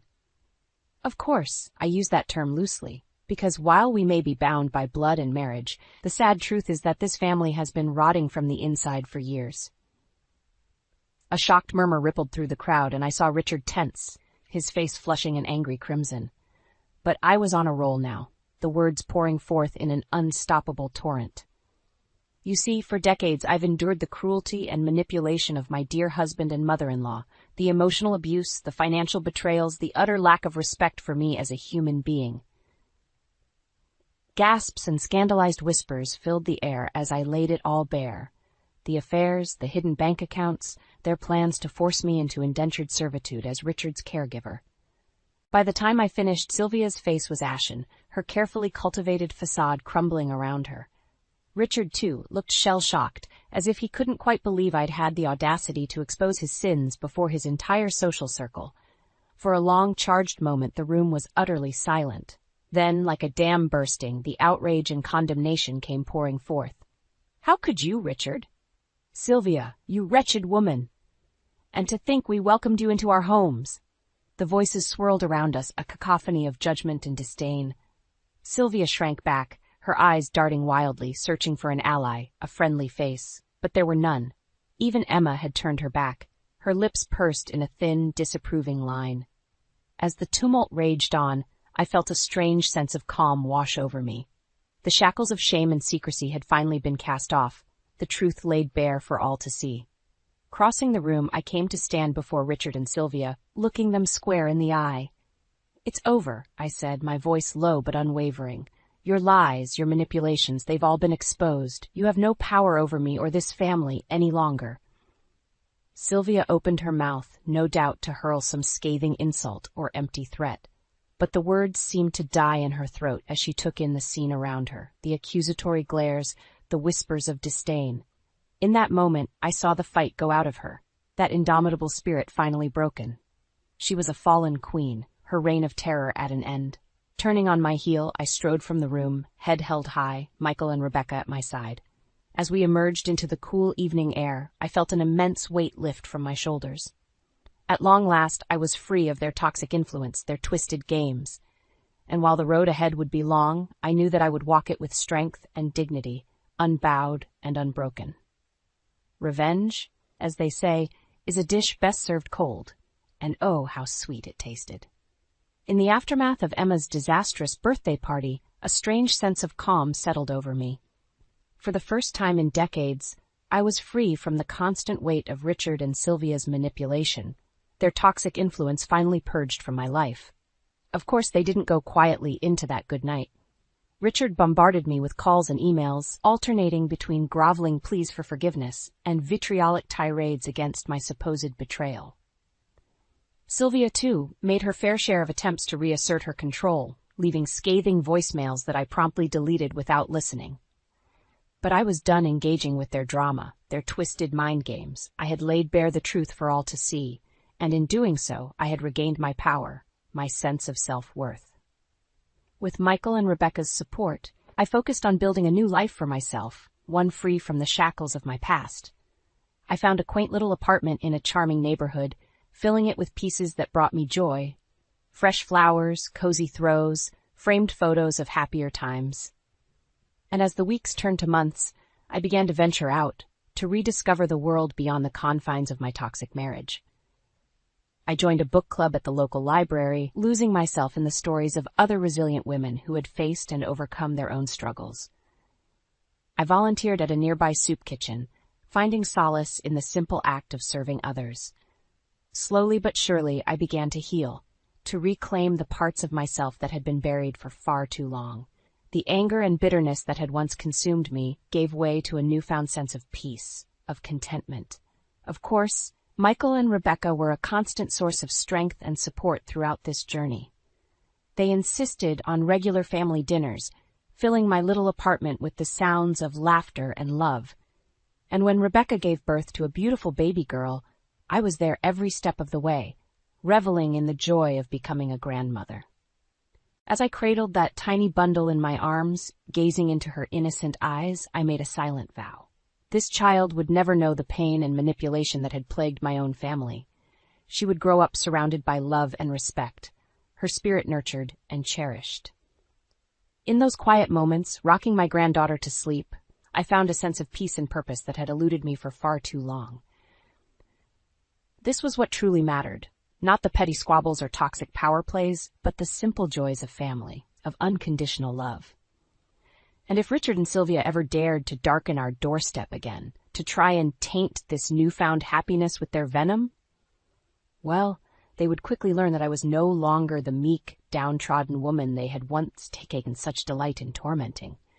No, I was a phoenix risen from the ashes of my past, stronger and more resilient than ever before. And I would protect this fragile new life with every fiber of my being, come what may. As the years passed, Richard and Sylvia's attempts at contact grew fewer and farther between. Whether they had finally accepted defeat or simply moved on to tormenting some other poor soul, I neither knew nor cared. They were ghosts of my past, shadows that held no power over me any longer. My focus remained firmly on the present, on cherishing each precious moment with my son, my daughter-in-law, and my beautiful granddaughter. We became a tight-knit clan, bound not by blood or obligation, but by a deep, abiding love and respect. And in those quiet moments, as I watched my family blossom and thrive, I knew that I had won the ultimate victory. Not through rage or vengeance, but through the simple act of living my life on my own terms, unbowed and unbroken. Richard and Sylvia had tried their damnedest to crush my spirit, to strip me of my dignity and self-worth. But in the end it was their hatred, their pettiness, that had withered and died like a noxious weed starved of sunlight. As for me, I had risen from the ashes, a towering lily in full bloom, my fragrance carrying on the wind as a testament to the resilience of the human spirit. And that, I knew, was the greatest revenge of all. "Eve, I can't believe you didn't see it coming," Sophia whispered, tears streaming down her face. "Dad's been lying to all of us." I stood there, frozen, as my daughter's words sank in. The phone in my hand felt heavy, the dial tone echoing in my ear. I had just overheard my husband, Derek, arranging to move his mother, Martha, into a lavish nearby condo without my knowledge, using our hard-earned savings. For years I had dedicated myself to my family, balancing my work as a nurse with the constant demands and complaints of my overbearing mother-in-law. I thought I was doing the right thing, keeping the peace, but now it seemed like a cruel joke. "Mom, are you okay?" Sophia asked, her voice laced with concern. I forced a smile, trying to reassure her. "I'm fine, honey. Just a little surprised, that's all." But the truth was, I was far from fine. As I went about my daily routine, my mind raced with questions. How long had Derek been planning this? Why didn't he tell me? And most importantly, what else was he hiding? The day dragged on, each minute feeling like an eternity. I mechanically went through the motions at work, my thoughts consumed by the betrayal. As I drove home, I steeled myself for the inevitable confrontation. I found Derek in the living room, casually reading the newspaper as if nothing had happened. Martha sat nearby, a smug smile on her face. "Derek, we need to talk," I said, my voice trembling slightly. He looked up, his expression a mix of surprise and annoyance. "Can it wait, Eve? I'm in the middle of something." "No, it can't wait," I replied, my resolve growing stronger. "I know about the condo, Derek. How could you do this without telling me?" Martha interjected, her voice dripping with false concern. "Eve, dear, it's not a big deal. Derek just wants to make sure I'm comfortable in my golden years." I ignored her, focusing on my husband. "Derek, we're supposed to be a team. You can't just make decisions like this without me." He sighed, folding the newspaper. "Eve, you're overreacting. It's just a little investment, nothing to worry about." "A little investment?" I scoffed. "Derek, that's our savings. We were supposed to use that money for our future, for our children's education." "Don't be so dramatic," Martha chimed in. "Derek knows what he's doing. You should trust him." I felt my blood boil. Trust him? How could I trust a man who went behind my back, who put his mother's desires above our family's welfare? "I can't do this right now," I said, grabbing my purse. "I need some air." I stormed out of the house, my heart pounding in my chest. I drove aimlessly, tears blurring my vision. Before I knew it, I found myself at Aunt Grace's restaurant, the one place where I always felt safe and understood. As I walked in, the familiar scent of home-cooked meals and the warmth of Aunt Grace's smile enveloped me. She took one look at my tear-stained face and ushered me into the back room. "What's wrong, Eve?" she asked, her voice filled with concern. I poured out my heart, telling her everything. The condo, the lies, the betrayal. She listened patiently, her hand gently squeezing mine. "Oh, Eve," she sighed, "I'm so sorry you're going through this, but you're strong and you're not alone. We'll figure this out together." As I sat there, surrounded by the love and support of my aunt, I felt a glimmer of hope. I knew the road ahead would be tough, but with Aunt Grace by my side, I felt like I could face anything, even the betrayal of the man I once loved. As I sat in Aunt Grace's restaurant, my mind drifted back to the early years of my marriage to Derek. I remembered the way he swept me off my feet with his charm and charisma, how we'd dance in the kitchen to our favorite songs, lost in our own little world. But even then, The cracks were starting to show. Martha, Derek's mother, had always been a domineering presence in our lives. At first, I tried to brush it off, telling myself that she just wanted what was best for her son.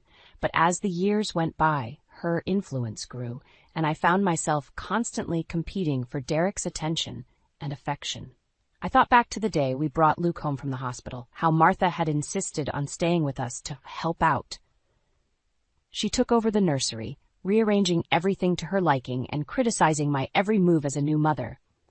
I felt like a stranger in my own home, always second-guessing myself. As Luke grew older, he developed a passion for music. He'd spend hours locked away in his room, strumming his guitar and writing songs.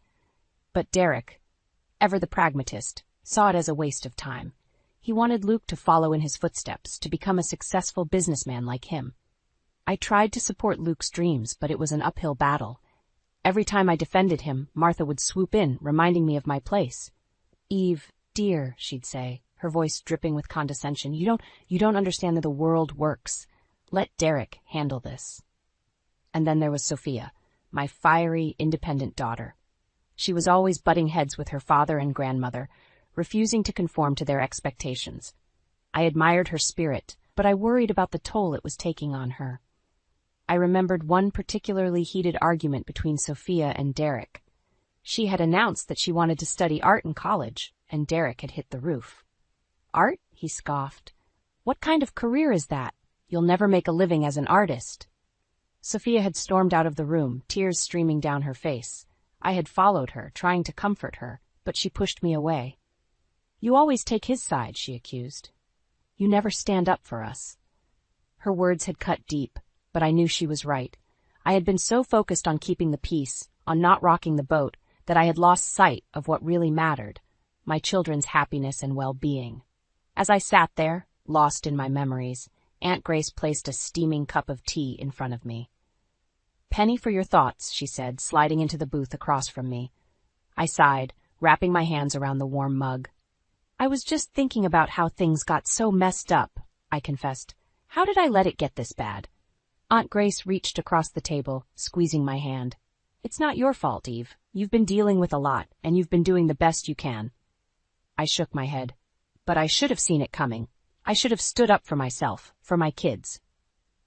"It's never too late," Aunt Grace said, her eyes twinkling with mischief. "You know what they say, the best revenge is a life well lived." I couldn't help but smile at that. She was right. I couldn't change the past, but I could damn well fight for my future, for my children's future. I took a sip of my tea, feeling a newfound sense of determination. I was done being a doormat, done letting Derek and Martha walk all over me. It was time to take back control of my life, one step at a time. I returned home from Aunt Grace's restaurant, my newfound resolve burning bright within me. As I stepped through the front door, I heard Derek's voice coming from the living room. He was on the phone, his tone hushed and urgent. "Yes, I understand. I'll take care of it," he said, before quickly hanging up as he noticed my presence. "Who was that?" I asked, my suspicion piqued. "Just a client," he replied, his eyes darting away from mine. "Nothing important." I knew he was lying, but I decided to let it go for now. There were more pressing matters at hand. "We need to talk about the condo, Derek," I said, my voice steady and firm, "and about our savings. How could you make such a big decision without consulting me?" Derek's face hardened, his defensiveness kicking in. "I told you, Eve, it's just a little investment. Mother needs a place to live, and I want to make sure she's comfortable." "Comfortable?" I scoffed. "Derek, that condo is nicer than our own home. And what about our savings? We were supposed to use that money for our future, for our children's education." Before Derek could respond, the front door swung open and in walked Martha, a smug smile on her face. "What's all this commotion about?" she asked, feigning innocence. I turned to face her, my anger rising. "Martha, did you know about the condo? About Derek using our savings to pay for it?" Martha's smile faltered for a moment, but she quickly regained her composure. "Of course I did, dear. Derek is just being a good son, looking out for his mother in her golden years." I couldn't believe what I was hearing. The audacity of this woman to come into my home and undermine me at every turn. "This isn't about being a good son, Martha," I said, my voice shaking with barely contained rage. This is about respect and trust. Derek went behind my back, and you're enabling him." Martha's eyes narrowed, her true colors shining through. "Oh, please, Eve. Don't be so dramatic. You should be grateful that Derek is such a devoted husband and son." I felt like I was going to explode. How dare she twist this around on me, making me out to be the unreasonable one? Grateful? I spat. For what? For being lied to? For having my opinions and feelings ignored? Derek stepped in, trying to defuse the situation. "Eve, calm down. Let's just talk about this rationally." But I was done being rational, done being the peacekeeper, the one who always had to compromise. "No, Derek, I'm done talking. I'm done being treated like a second-class citizen in my own home." I grabbed my purse and stormed out of the house, ignoring Derek's calls for me to come back. I got in my car and drove, my mind racing with the events of the past few days. Before I knew it, I found myself back at Aunt Grace's restaurant. She took one look at my face and ushered me into the back room, her concern evident. "What happened, Eve?" she asked, handing me a tissue. Through tears of frustration and anger, I told her about the confrontation with Derek and Martha, about how I felt so utterly betrayed and alone. Aunt Grace listened patiently, her hand resting on mine in a comforting gesture. When I finished, she looked me straight in the eye, her gaze fierce and determined. "Eve, you are not alone. You have me, and you have your children. We will get through this together." Her words were like a balm to my battered soul. For the first time in a long time, I felt a glimmer of hope. Hope that I could reclaim my life, my independence. "Thank you, Aunt Grace," I whispered, my voice hoarse with emotion. "I don't know what I would do without you." She smiled, her eyes twinkling with that familiar mischief. "You'd survive, Eve. You're stronger than you know, but I'm glad I can be here for you." As we sat there sipping tea and plotting our next move, I felt a sense of calm wash over me. The road ahead would be tough, but with Aunt Grace by my side, I knew I could face anything, even the betrayal of those I once loved most. In the days following my confrontation with Derek and Martha, the tension at home was palpable. Martha's presence seemed to permeate every corner of the house, her manipulations growing more brazen with each passing day. She would corner me in the kitchen, demanding to know why I wasn't being more supportive of Derek's decision to buy her the condo. "After all he's done for this family, Eve, you should be grateful," she would say, her voice dripping with condescension. I tried to stand my ground, but it was exhausting. Every conversation felt like a battle, and I could feel myself growing weary. Luke and Sophia, bless their hearts, could sense the strain. They started spending more time at home, as if to create a buffer between me and the toxic duo of Derek and Martha. One evening, as we sat around the dinner table, Martha made a snide comment about my cooking. "Really, Eve, I don't know how you manage to make even the simplest dishes so bland." I saw Sophia's eyes flash with anger, and before I could respond, she spoke up. "Grandma, that's not fair. Mom works hard to put food on the table for us every night." Martha scoffed, waving her hand dismissively. "Oh, please. It's not like she has a real job. Being a nurse is hardly rocket science." I felt my blood boil, but before I could say anything, Luke chimed in. "That's enough, Grandma. Mom's job is just as important as anyone else's, and she's damn good at it, too." The pride I felt in that moment was overwhelming. My children, standing up for me, defending me against the very people who were supposed to love and support us. Derek, as usual, remained silent, his eyes fixed on his plate. I could see the tension in his jaw, the way his shoulders hunched as if he were trying to disappear into himself. After dinner, as I was cleaning up the kitchen, Aunt Grace called. I stepped outside, grateful for the reprieve. "How are you holding up, Eve?" she asked, her voice filled with concern. I sighed, leaning against the porch railing. "It's tough, Aunt Grace. Martha is relentless, and Derek just sits there and lets her walk all over me." "I've been thinking," Aunt Grace said, her tone conspiratorial. "What if we came up with a plan to regain control, to show Derek and Martha that you're not just going to sit back and take their abuse?" I felt a flicker of hope ignite within me. "What did you have in mind?" "Well, first things first, we need to secure your financial future. Start setting aside some money. Create a backup plan in case things go south with Derek." I nodded, my mind already racing with possibilities. "And then what?" "Then we start to push back. Subtly at first, but enough to let them know that you're not going to be their doormat anymore." I felt a smile tugging at the corners of my mouth. I liked the sound of that. We talked for a while longer, ironing out the details of our plan.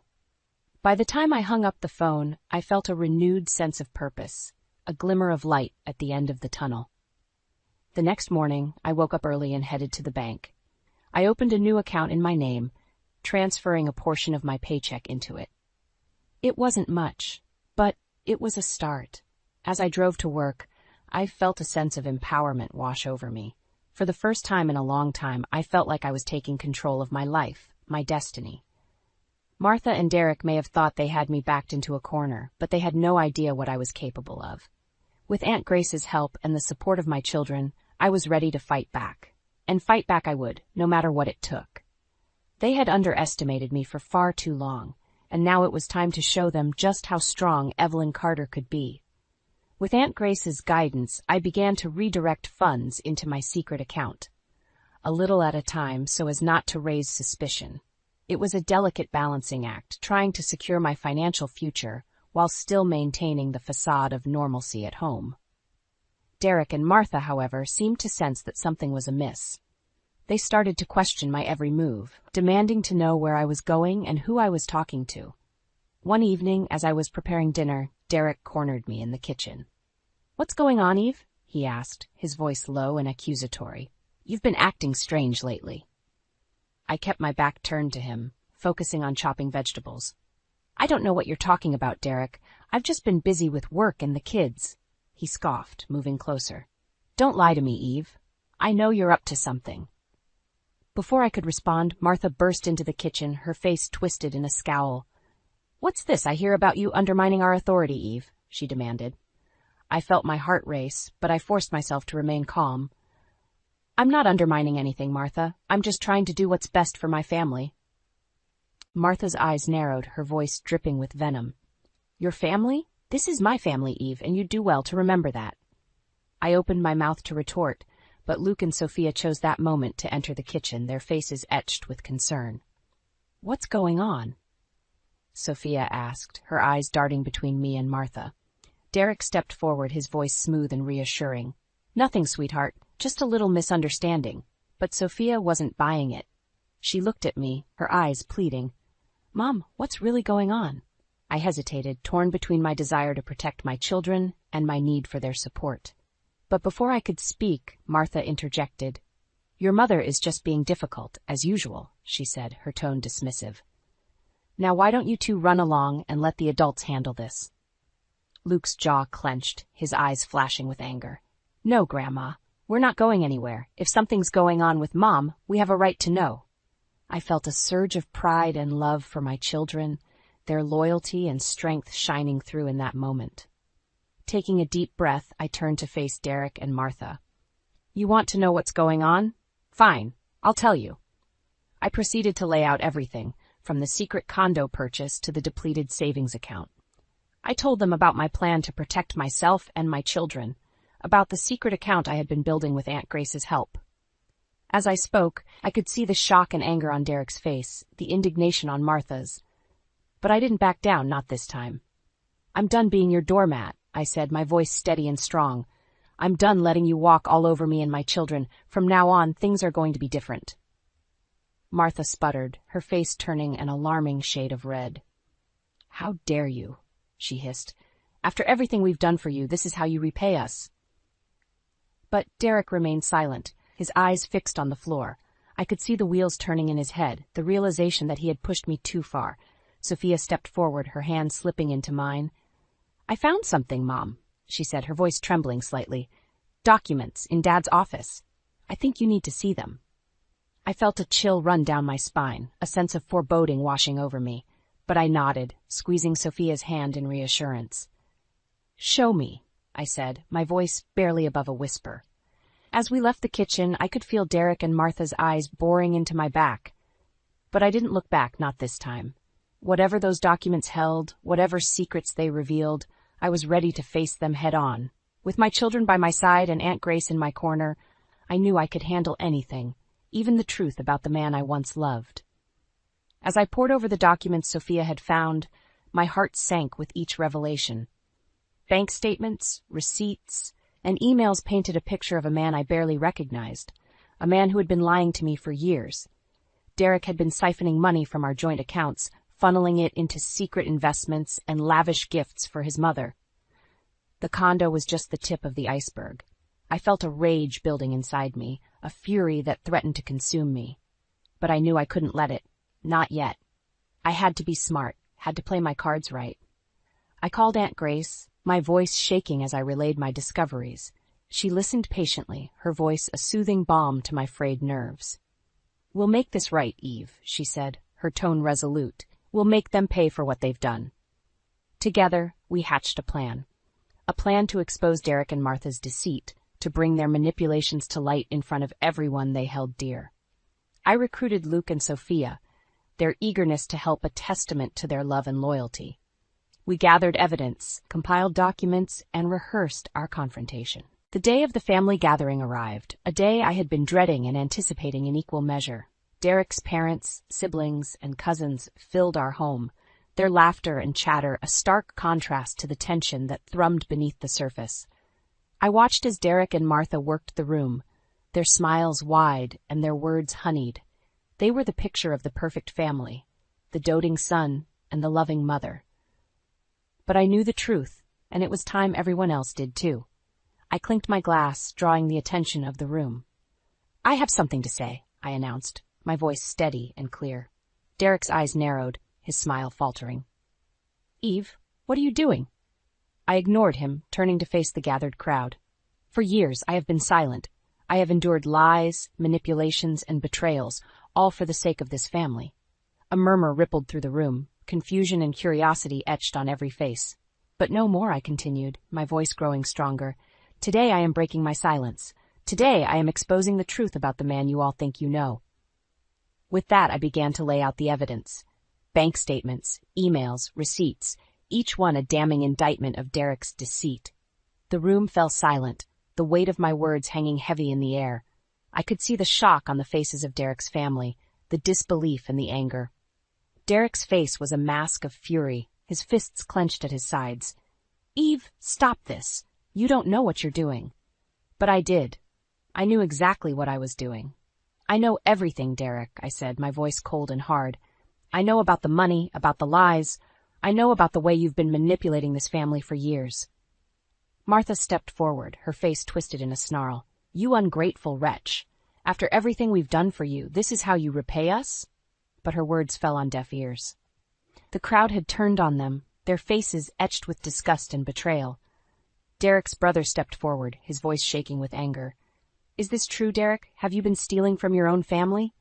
Derek's silence was all the answer they needed. The room erupted in chaos, voices raised in anger and accusations flying. I watched as Derek's carefully crafted facade crumbled, as the truth of his actions was laid bare for all to see. And in that moment, I felt a sense of triumph, a sense of vindication. I had done it. I had exposed the lies, had brought the truth to light. But even as I reveled in my victory, I knew that the road ahead would not be easy. Derek and Martha would not go down without a fight, and I had to be ready. But with Luke and Sophia by my side, and Aunt Grace in my corner, I knew I could face whatever lay ahead. I was done being a victim, done being a pawn in their games. From now on, I was the one in control, and heaven help anyone who tried to stand in my way. In the aftermath of the family gathering, Derek was a man on a mission. He was determined to salvage his reputation, to paint me as the villain in this sordid tale. He called his family members, spinning tales of my supposed instability, my jealousy and paranoia. He even went so far as to suggest that I had fabricated the evidence, that I was simply out to destroy him. But his words fell on deaf ears. The truth was out there, and no amount of smooth talking could erase the facts. Martha, too, tried her hand at manipulation. She cornered Luke and Sophia, attempting to poison them against me with her honeyed words and crocodile tears. "Your mother is just confused, darlings," she cooed, her voice dripping with false concern. "She doesn't understand the sacrifices your father has made for this family." But Luke and Sophia were not so easily swayed. They had seen the evidence, had heard the truth from my own lips. They stood firm in their support of me, their loyalty unwavering. As the days turned into weeks, I watched as Derek and Martha's influence waned. Their once tight grip on the family was slipping, their power diminishing with each passing day. I knew that it was time for me to make my move, to seize control of my own destiny once and for all. I called Aunt Grace, my voice trembling with a mix of excitement and trepidation. "I'm ready," I said, my words heavy with meaning. She understood immediately, her voice warm with pride. "I knew you would be, Eve. You're stronger than you know." Together we began to plan for my new beginning. We pored over budgets and bank statements, mapping out a path to financial independence. I started squirreling away money, building a nest egg that would allow me to start fresh, free from Derek's control. I even began to look at apartments, dreaming of a space that would be all my own. But even as I planned for my future, I knew that I couldn't do it alone. I needed my children by my side, needed their love and support to carry me through. I sat them down one evening, my heart in my throat as I explained my plans. I told them of my desire to start over, to build a life that was free from the toxicity and manipulation that had plagued us for so long. To my surprise and relief, they were fully on board. Luke and Sophia pledged their support, their eyes shining with pride and determination. "We're with you, Mom," Sophia said, her voice fierce with conviction. "Every step of the way." Luke nodded, his jaw set with resolve. "We'll make this work, Mom. We'll build a new life, a better life." I felt tears prick at the corners of my eyes, my heart swelling with love and gratitude. I had always known that my children were my greatest blessing, but in that moment I realized just how truly lucky I was. As the weeks turned into months, I watched as my plan began to take shape. I found a small but cozy apartment, signed a lease, and began to pack up my belongings. Derek and Martha, of course, tried to stop me. They threatened and cajoled, pleaded and demanded, but I held firm, my resolve unshakable. "I'm done, Derek," I said, my voice calm and steady. "I'm done with the lies, the manipulation, the deceit. I'm ready to start over, to build a life that is truly my own." He stared at me, his eyes wide with disbelief. "You can't do this, Eve. You need me. You need us." But I shook my head, a small smile playing at the corners of my lips. "No, Derek, I don't need you. I never did." And with that, I walked out the door, my head held high and my heart full of hope. I knew that the road ahead would not be easy, that there would be challenges and obstacles to overcome. But I also knew that I was ready, that I was strong enough to face whatever lay ahead. With my children by my side and Aunt Grace in my corner, I knew that I could do anything. I was ready to start my new beginning, to build a life that was truly my own. And nothing, not even the ghosts of my past, could stop me now. Months had passed since I walked out of my old life and into my new beginning. The journey had been challenging, filled with ups and downs, but I had emerged stronger, more resilient than ever before. With the help of Aunt Grace and my children, I had built a life that was truly my own. I was financially stable, emotionally grounded, and surrounded by love and support. My new apartment had become a haven, a place where I could be myself without fear of judgment or manipulation. Luke and Sophia visited often, filling the space with laughter and warmth. We would gather around the kitchen table, sharing meals and stories, making new memories to replace the painful ones of the past. Aunt Grace would join us, her presence a constant reminder of the love and strength that had carried me through my darkest days. Even my work had taken on new meaning. I threw myself into my nursing career, finding fulfillment in the care and compassion I could offer to my patients. It was a reminder that I had value, that I could make a difference in the world. As for Derek and Martha, they had become distant figures in our lives. Derek had moved out of the family home, taking up residence in the very condo he had bought for his mother. Martha, too, had retreated, her once formidable presence diminished in the wake of the scandal. I heard whispers of their attempts to rebuild their reputations, to paint themselves as the victims in this sordid tale. But I paid them no mind. I had learned the hard way that their words were nothing more than empty promises, their actions driven by selfish desires. Instead, I focused on my own growth, on the relationships that truly mattered. Aunt Grace's restaurant had become a second home, a place where I could always find a listening ear and a warm meal. We would sit together in the quiet hours after closing, sipping tea and talking about everything and nothing. She would offer advice and encouragement, her wisdom a guiding light in my journey of self-discovery. And then there were my children. my pride and joy. Luke had finally found the courage to pursue his music, his passion and talent shining through in every note he played. Sophia, too, had blossomed, her once rebellious spirit channeled into a fierce determination to succeed on her own terms. Together we were building a new legacy, one based on love, honesty, and mutual respect. We were a family, not by blood, but by choice, bound together by the unbreakable bonds of shared experience and unwavering support. As I sat in my cozy living room, surrounded by the warmth and laughter of my loved ones, I couldn't help but reflect on the journey that had brought me to this moment. It had been a long and winding road, filled with pain and heartache, but also with moments of joy and triumph. I had learned that true strength came from within, that I was capable of overcoming even the darkest of challenges. I had learned that family was not defined by blood, but by the love and loyalty we showed one another. And most importantly, I had learned that happiness was not something that could be given or taken away by others. It was something that I had to create for myself through the choices I made and the people I surrounded myself with. As I looked around at the faces of my loved ones, I felt a sense of peace wash over me. I knew that there would be more challenges ahead, more obstacles to overcome. But I also knew that I was ready, that I had the strength and the support to face whatever lay ahead. I was Evelyn Carter, a survivor, a fighter, a woman who had risen from the ashes of betrayal and manipulation to build a life that was truly her own.